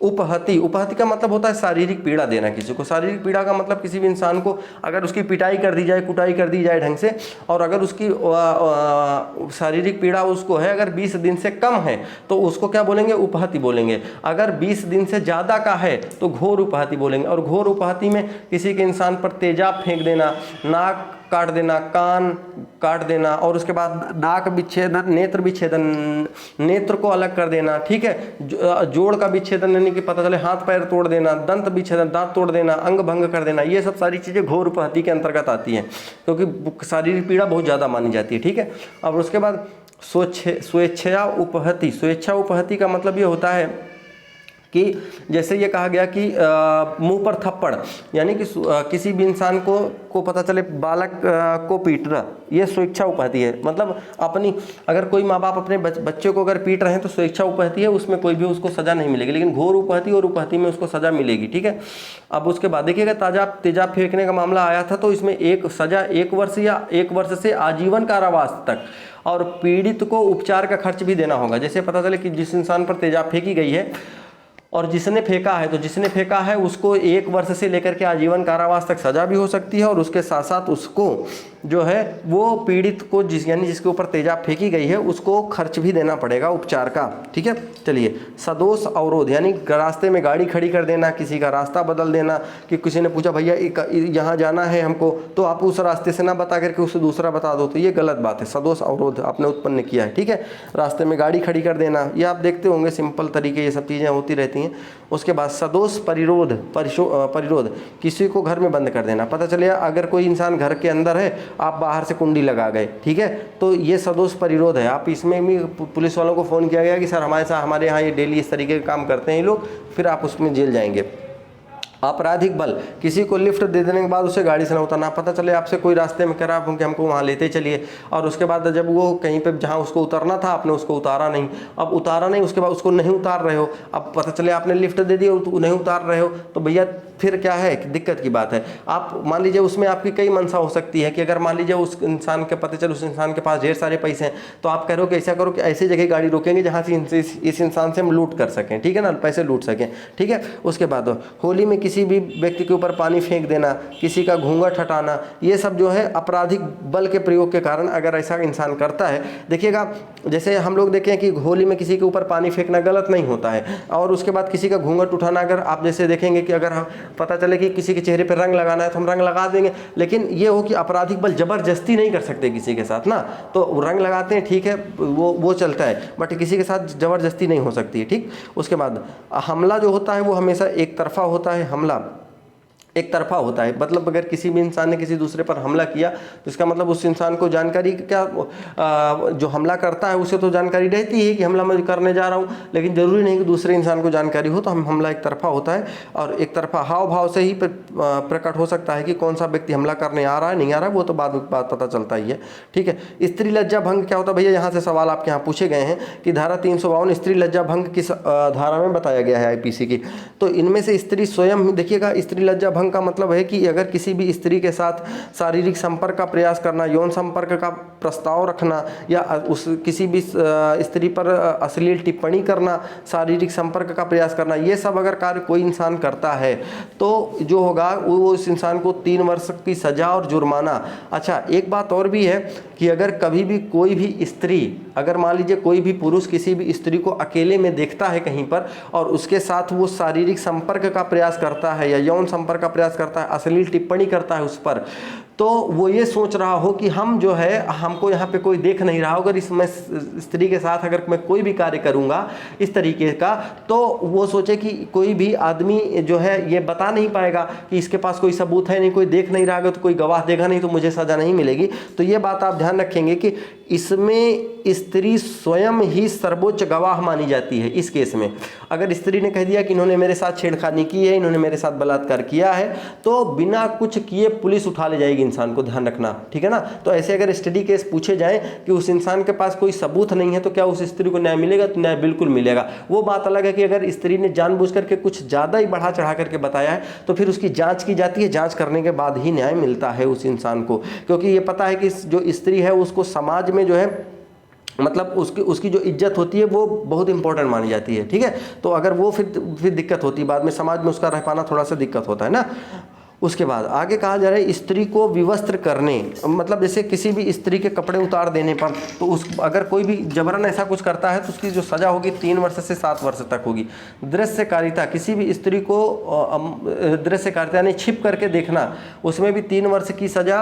पहली बार अगर ऐसा कुछ होता है तो 3 वर्ष, दूसरी बार में 7 वर्ष और जुर्माना दोनों होता है। ठीक है, चलिए। स्त्री का पीछा करना, किसी भी स्त्री का पीछा करना, कोई स्त्री रास्ते में जा रही है, वो अपने आप में असहज महसूस कर रही है और कोई भी लड़के या कोई भी पुरुष या कोई भी ऐसे इंसान उसकी अगर उसका पीछा कर रहे हैं तो भी ये गलत है, एक अपराध माना जाएगा, वो 3 वर्ष की जेल इसमें है। ठीक है, आगे है हमला या बल का प्रयोग करके किसी व्यक्ति द्वारा ले जाने वाली संपत्ति की चोरी करना। ठीक है, हमला या बल का प्रयोग करके किसी व्यक्ति द्वारा ले जाने वाली संपत्ति का चोरी करना। इसका मतलब यह है कि पता चले कहीं पर हमला कर लिए, हमला करने के बाद हमला आदमी तभी करेगा जब इंसान शारीरिक रूप से मजबूत होगा, 8-10 लोग होंगे भाई, है ना, या और भी हो सकते हैं।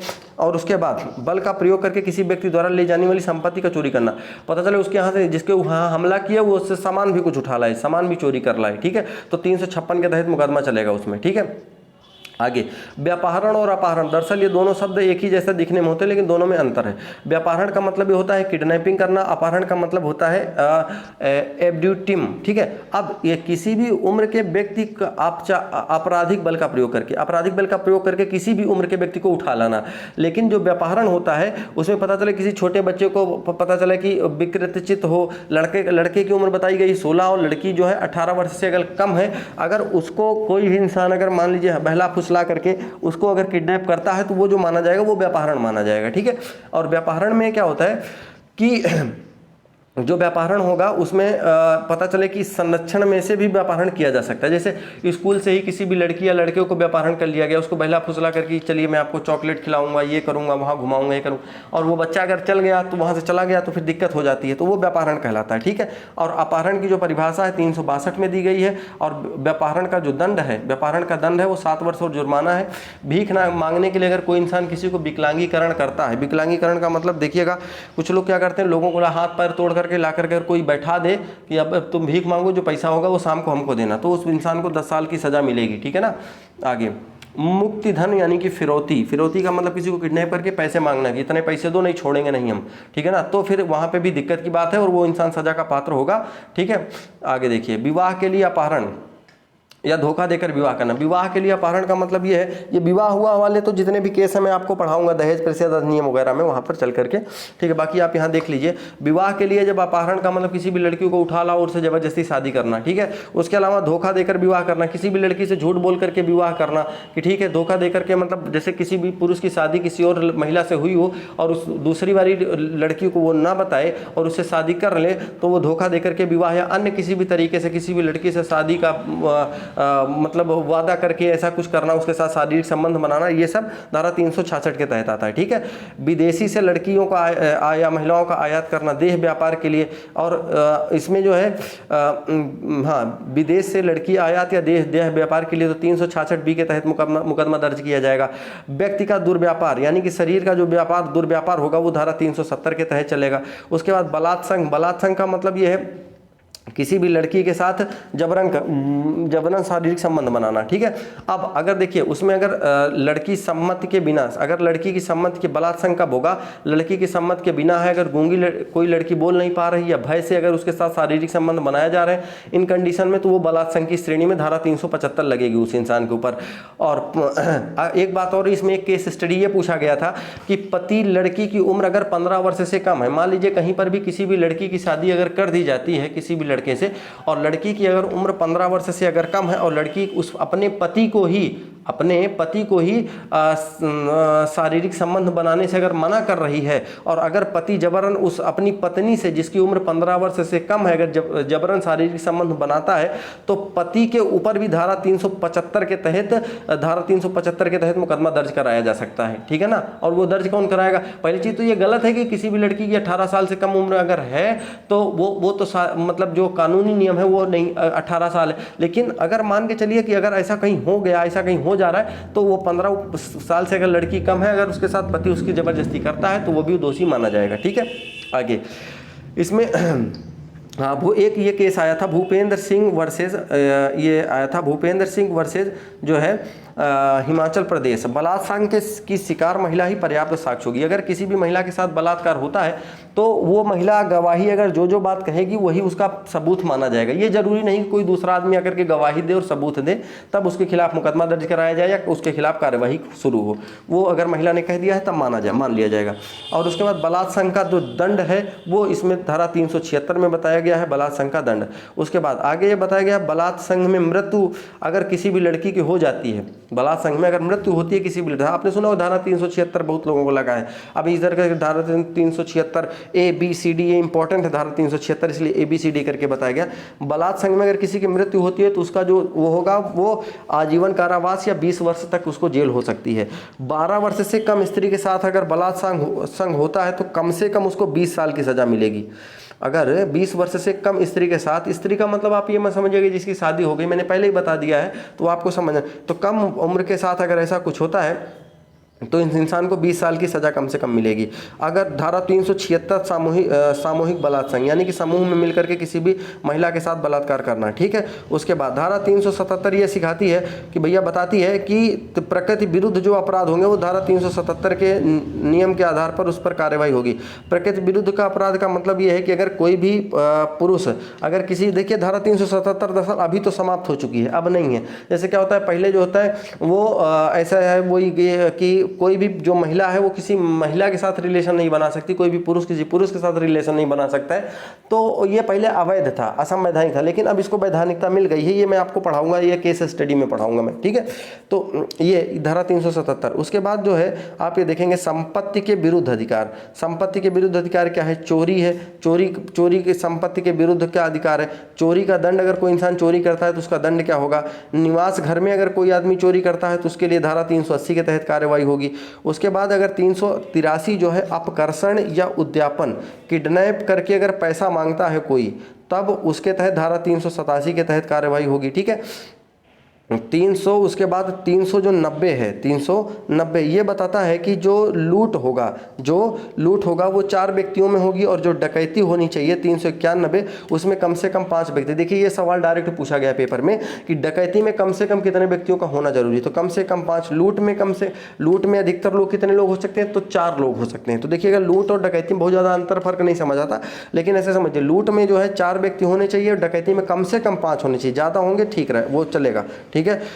लूट के लिए दंड, लूट के लिए अगर कहीं पे भी पकड़ा गया तो लूट के लिए दंड का क्या प्रावधान है? लूट के लिए दंड का प्रावधान ये है कि 10 वर्ष का जुर्माना, 10 वर्ष की सजा और जुर्माना, धारा 392 के तहत। और नेशनल हाईवे पर अगर रात में चोरी होती है या लूट होती है, नेशनल हाईवे समझते हैं ना आप लोग, नेशनल हाईवे, तो ये जो राष्ट्रीय राजमार्ग होते हैं उन पर अगर रात में चोरी होती है तो उसके तहत 14 वर्ष तक का जुर्माना हो सकता है, ठीक है। चलिए अब इसके बाद अगर आप देखेंगे तो डकैती के लिए दंड जो है वो आजीवन कारावास का है। कितने का है? आजीवन कारावास का। उसके बाद हत्या सहित अगर डकैती करता है कोई आदमी तो धारा 396 के तहत उसकी कार्यवाही होगी। मतलब डकैती करने गए और पता चले कि घर वालों ने देख लिया तो घर वालों की हत्या ही कर दी उठा के, हाँ हमारे एकदम 2-4 कट्टा पिस्टल खत्म।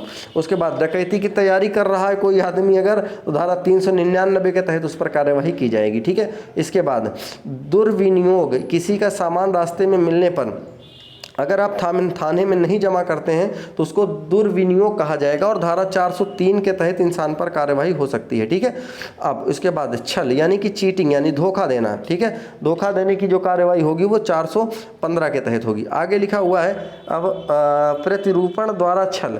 प्रतिरूपण द्वारा छल का मतलब ये है कि जैसे अगर कोई भी आदमी प्रतिरूपण द्वारा छल यानी कि कोई भी इंसान, आप देखिएगा जैसे पता चले कि अभी पेपर था या पेपर होने वाला है, आपकी जगह फ़ोटो कोई और लगा ले। अगर देखिए बहुत पेपर ऐसे होते हैं जिनमें फिंगरप्रिंट वगैरह नहीं लिए जाते हैं, केवल इंसान का आई कार्ड आधार कार्ड देख करके अंदर कर दिया जाए, ठीक है जाओ पेपर दो। तो अगर कोई भी इंसान अगर प्रतिरूपण द्वारा यानी कि पेपर में आप पेपर देना है और उसने अपना क्या करे, चेहरा बदल ले, फोटो दूसरे की लगा करके पेपर देता है, ऐसा कोई काम करता है तो वो प्रतिरूपण द्वारा छल माना जाएगा और धारा 416 के तहत वो जेल जाएगा, ठीक है।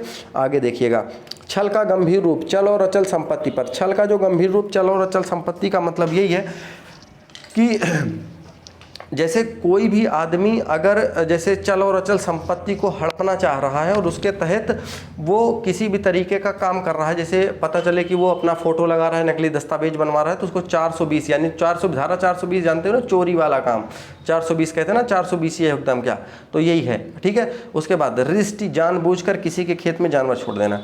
जैसे अब 425 के तहत होगा जानवर किसी के खेत में जानवर छोड़ देना। जानवर छोड़ देने का मतलब ये होगा कि आप ये कह सकते हैं कि जानवर छोड़ देना भाई, किसी के खेत में अगर कोई आदमी जानवर छोड़ देता है तो इसका मतलब ये है कि वो जानबूझकर ऐसा कुछ किया है तो उसको 425 के तहत उस पर कार्रवाई होगी। उसके बाद गृह अतिचार बल द्वारा, यानी गृह अतिचार का मतलब ये पता चला कि उसका घर खाली करवा दे, घर है उसका खाली करवा देना बल द्वारा कि भाई हटो भागो यहाँ से, ऐसा। उसके बाद गृह भेदन यानी घर को भेदना। अब घर को भेदना वो घर के अंदर किसी तरीके से घुसना, तो जो होगा वो गृह भेदन कहलाएगा और वो 444 के तहत उस पर कार्रवाई होगी, ठीक है। चलिए आगे देख लेंगे। पात्र को बेईमानी से तोड़ना, किसी भी इंसान का गुल्लक है और उसकी जानकारी के बिना अगर आप उसको तोड़ते हैं तो ये होगा कि आप जो है वो धारा 461 के तहत आप सजा के भागीदार होंगे, ठीक। उसके बाद गुल्लक हो या अलमारी हो किसी भी तरीके का। अगला है कि दस्तावेज संपत्ति या चिन्ह, तो दस्तावेज अगर किसी का है उसको चुरा लाना, पता है किसी के अलमारी में कोई दस्तावेज रखा है उसको आप उठा लाए, तो इसका मतलब आप धारा 463 से लेकर के 489 के बीच आपकी कार्रवाई होगी।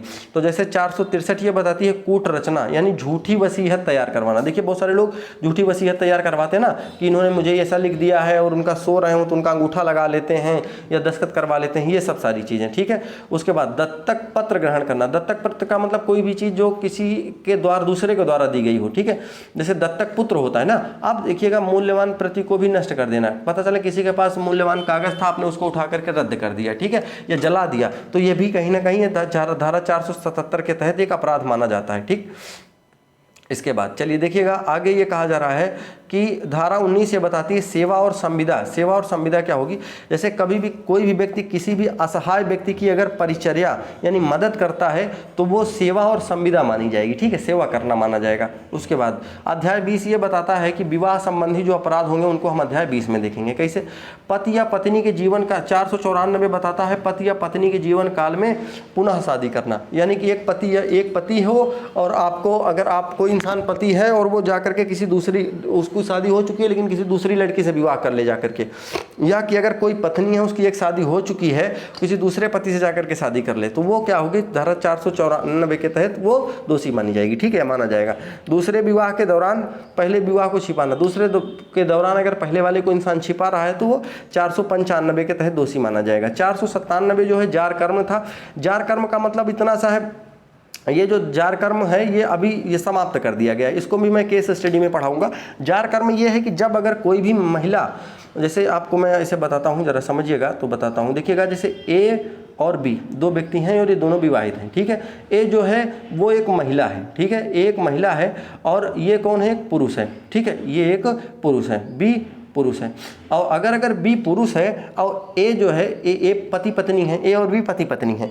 अब ए का चक्कर अगर किसी सी व्यक्ति के साथ है, जो ए का चक्कर किसी सी से है, और इसके बाद अगर जैसे इस बात, जैसे अभी तक ये था कि अगर ए का चक्कर किसी बी के साथ है, वो ए का चक्कर अगर किसी सी व्यक्ति के साथ है तो ये माना जाता था, तो जो बी था वो, उसको अगर इस बात की जब जानकारी होती है तो वो सी के ऊपर कंप्लेन कर सकता है। मतलब अगर ए ने सी के साथ शारीरिक संबंध बनाए हैं तो बी जो है अगर सी के ऊपर अगर FIR लिखवाना चाह रहा है तो जो सी है वो सजा का भागीदार होता था। लेकिन अभी क्या है, वो अगर सुप्रीम कोर्ट ने ये माना है कि अगर ए ने सी के साथ शारीरिक संबंध अपनी मतलब इच्छा के अनुसार अगर बनाया है, अपनी सहमति से बनाया है, तो जो सी होगा वो इसमें मतलब सजा का भागीदार नहीं होगा। तो इसलिए जार कर्म जो था इसको भी समाप्त कर दिया है, ठीक है। इसमें भी एक आता है कि इटली के एक प्रवासी थे, इनका नाम था जोसेफ साइन, और इनके द्वारा एक रिट दायर की गई थी, जिसके बाद ये निर्णय आया था सुप्रीम कोर्ट का, ठीक। चलिए आगे देख लीजिएगा। जैसे ये कहा जाए, आगे कहा जाए कि मानहानि से संबंधित सवाल पूछे गए हैं आपके यहाँ। देखिए, मानहानि का मतलब मृत या जीवित दोनों की। जैसे मानहानि, चाहे आदमी कोई मर गया हो, पता चले कि जैसे हमारे बहुत सारे नेता हैं, जैसे हर एक पार्टी में अपने एक नेता हैं भाई जिन्होंने उनकी स्थापना की, तो लोग क्या होता है, जो इस धरती पे नहीं है उनकी भी अगर कोई इंसान मानहानि करता है तो ये गलत है। जैसे पता चले कि कोई गांधी जी या कोई नेहरू या कोई राजीव गांधी या कि कोई अटल बिहारी वाजपेयी, ये जितने भी लोग हैं, मतलब चाहे वो जीवित हों या ना जीवित हों, वर्तमान समय में हों, तो हम आपस में लड़ लें तो वो तो ठीक ही है, चलिए चलता है। लेकिन अगर कोई भी इंसान, जो इंसान इस दुनिया में नहीं है, उसकी भी अगर मान के चलिए, अगर उसके लिए अगर गलत बात बोलता है समाज में, तो वो भी एक मानहानि मानी जाती है, ठीक है, चाहे वो जीवित। अब उसको आप बोल कर, लिख करके भी कर सकते हैं, बोल कर भी कर सकते हैं, कार्टून बना करके, चित्र बना करके। तो आप ये कह सकते हैं कि सर ये कार्टून बना करके, तो हम लोग देखते हैं कि जैसे देखते हैं कि सॉरी वाला कार्टून एक आता है, तो उसमें तो सर ये, उसमें क्या होता है कि नेताओं की बेइज्जती तो करते हैं सर। उसमें देखिएगा, ये हम लोगों को अधिकार भी है कि हम नेताओं की जो है बेइज्जती नहीं कर सकते, मानहानि नहीं करते, लेकिन उसमें एक डिस्क्लेमर भी लिख देते हैं कि इसमें जो है सभी लोगों को एक, ये जो वीडियो बनाया जा रहा है ये केवल हंसाने के लिए है, किसी की भावनाओं को आहत करने के लिए नहीं है। उस डिस्क्लेमर उसमें कर भी देते हैं वो, ठीक है। आगे, और धारा 500 ये बताती है कि अगर कोई भी इंसान किसी की मानहानि करता है तो वो जो 2 वर्ष और जेल, उसको 2 वर्ष की सजा और जुर्माना, या उसको दोनों हो सकता है, ठीक है। और अगर देखिए कौन सी चीज़ें ऐसी होंगी जो मानहानि नहीं होंगी। जैसे सबसे पहले तो आप ये देखिए, जैसे मानहानि का मतलब ये हो गया कि किसी अगर पिता या माता ने अपने बच्चों की अगर पिटाई की या उसको डांटा तो वो मानहानि नहीं होगी। कोई भी टीचर अगर किसी स्टूडेंट की कमी बताता है तो वो मानहानि नहीं होगी। कोई भी स्टूडेंट अगर किसी टीचर की कमी बताता है, कोई भी टीचर अगर स्टूडेंट की कमी बताता है तो ये मानहानि में नहीं आते हैं, ठीक है, ये सब चीजें, ठीक। चलिए आगे देख लेंगे। मानहानि जानी हुई बात को मुद्रित या उत्कीर्ण करना। जैसे पता चले कि आपको पता है कि इस बात को अगर मैं फोटो में छापूंगा या अपने मतलब स्टेटस में लगाऊंगा या पेपर में छपवाऊंगा तो किसी दूसरे की मानहानि हो सकती है। ये करने पर मुद्रित या उत्कीर्ण, यानी मुद्रित का मतलब छापना, या उत्कीर्ण करने का मतलब छापना, ठीक है, या लिखना, ठीक है, ऐसा करते हैं तो वो फिर मानहानि मानी जाएगी। मानहानि विषय रखने वाले मुद्रित या उत्कीर्ण को बेचना। पता चले आपने कोई ऐसा पेपर एक छपवा लिया मानहानि का, जैसे आप देखते हैं तो पेपर छपवाने के बाद उसको आप मार्केट में बेच रहे हैं जिससे दूसरे की मानहानि हो रही है, तो ये गलत बात है, ठीक है। मानहानि का मतलब आप जैसे ऐसे मान लीजिए कि जैसे किसी भी नेता के खिलाफ आपने कोई भी जानकारी दे दी पर किसी पत्रकार को कि ये ऐसे ऐसे हैं, और आप उसके बाद जब उसने छाप दिया, छापने के बाद क्या किया, आप उस पेपर को स्पेशली आप बेचवा रहे हो कि भैया देखो ये ऐसा ऐसा इस पेपर में निकला है। और वैसे भी देखिए, कभी भी कोई भी पत्रकार किसी भी बात को छापने से पहले जब भी कोई भी दूसरी पार्टी का आदमी किसी दूसरे आदमी पर आरोप लगाता है तो ये चीज़ वो जरूर देख लेता है कि इसके लिए आपके पास सबूत क्या है। मतलब सबूत तो होंगे ना, जैसे किसी भी इंसान ने किसी भी दूसरे की नेता की मानहानि करी तो फिर माना जाता है वहाँ पे, ठीक है। चलिए आगे देख लेंगे। आपराधिक लिखा हुआ है, अगला ये है आपराधिक अभित्रास, अपमान या क्षोभ। यानी कि आपराधिक का मतलब ये है कि किसी भी इंसान, आपराधिक अभित्रास की परिभाषा यानी कि कभी भी किसी भी इंसान की फोटो वीडियो वायरल करना, फोटो वीडियो वायरल करना, यानी कि जो फोटो वीडियो इंसान वायरल करना चाह रहा है उसको आप वायरल करने में मदद करिए तो ठीक है, लेकिन अगर किसी भी इंसान की ऐसी फोटो या वीडियो या ऑडियो आप वायरल करते हैं जिससे उस इंसान की निजता का हनन होता है, निजता का मतलब यह है किसी भी इंसान की ऐसी कोई वीडियो आपने चोरी छुपे बना ली है जो आपको नहीं बनानी चाहिए थी, या वो ऐसी अवस्था में था जो मतलब जो उसके लिए ठीक नहीं है, आपने ऐसी कोई वीडियो या ऑडियो उसकी रिकॉर्ड करी है, तो आप अगर उसको आप फैलाने की कोशिश कर रहे हैं या समाज में दिखाने की कोशिश कर रहे हैं तो आप अपराध कर रहे हैं और आपको इसके लिए सजा भी मिल सकती है, ये चीज़ ध्यान रहे। दंड, इसमें दंड जो होगा 2 वर्ष होगा और जुर्माना जो होगा दंड 2 वर्ष और जुर्माना दोनों हो सकता है, ठीक है। चलिए आगे देख लेंगे।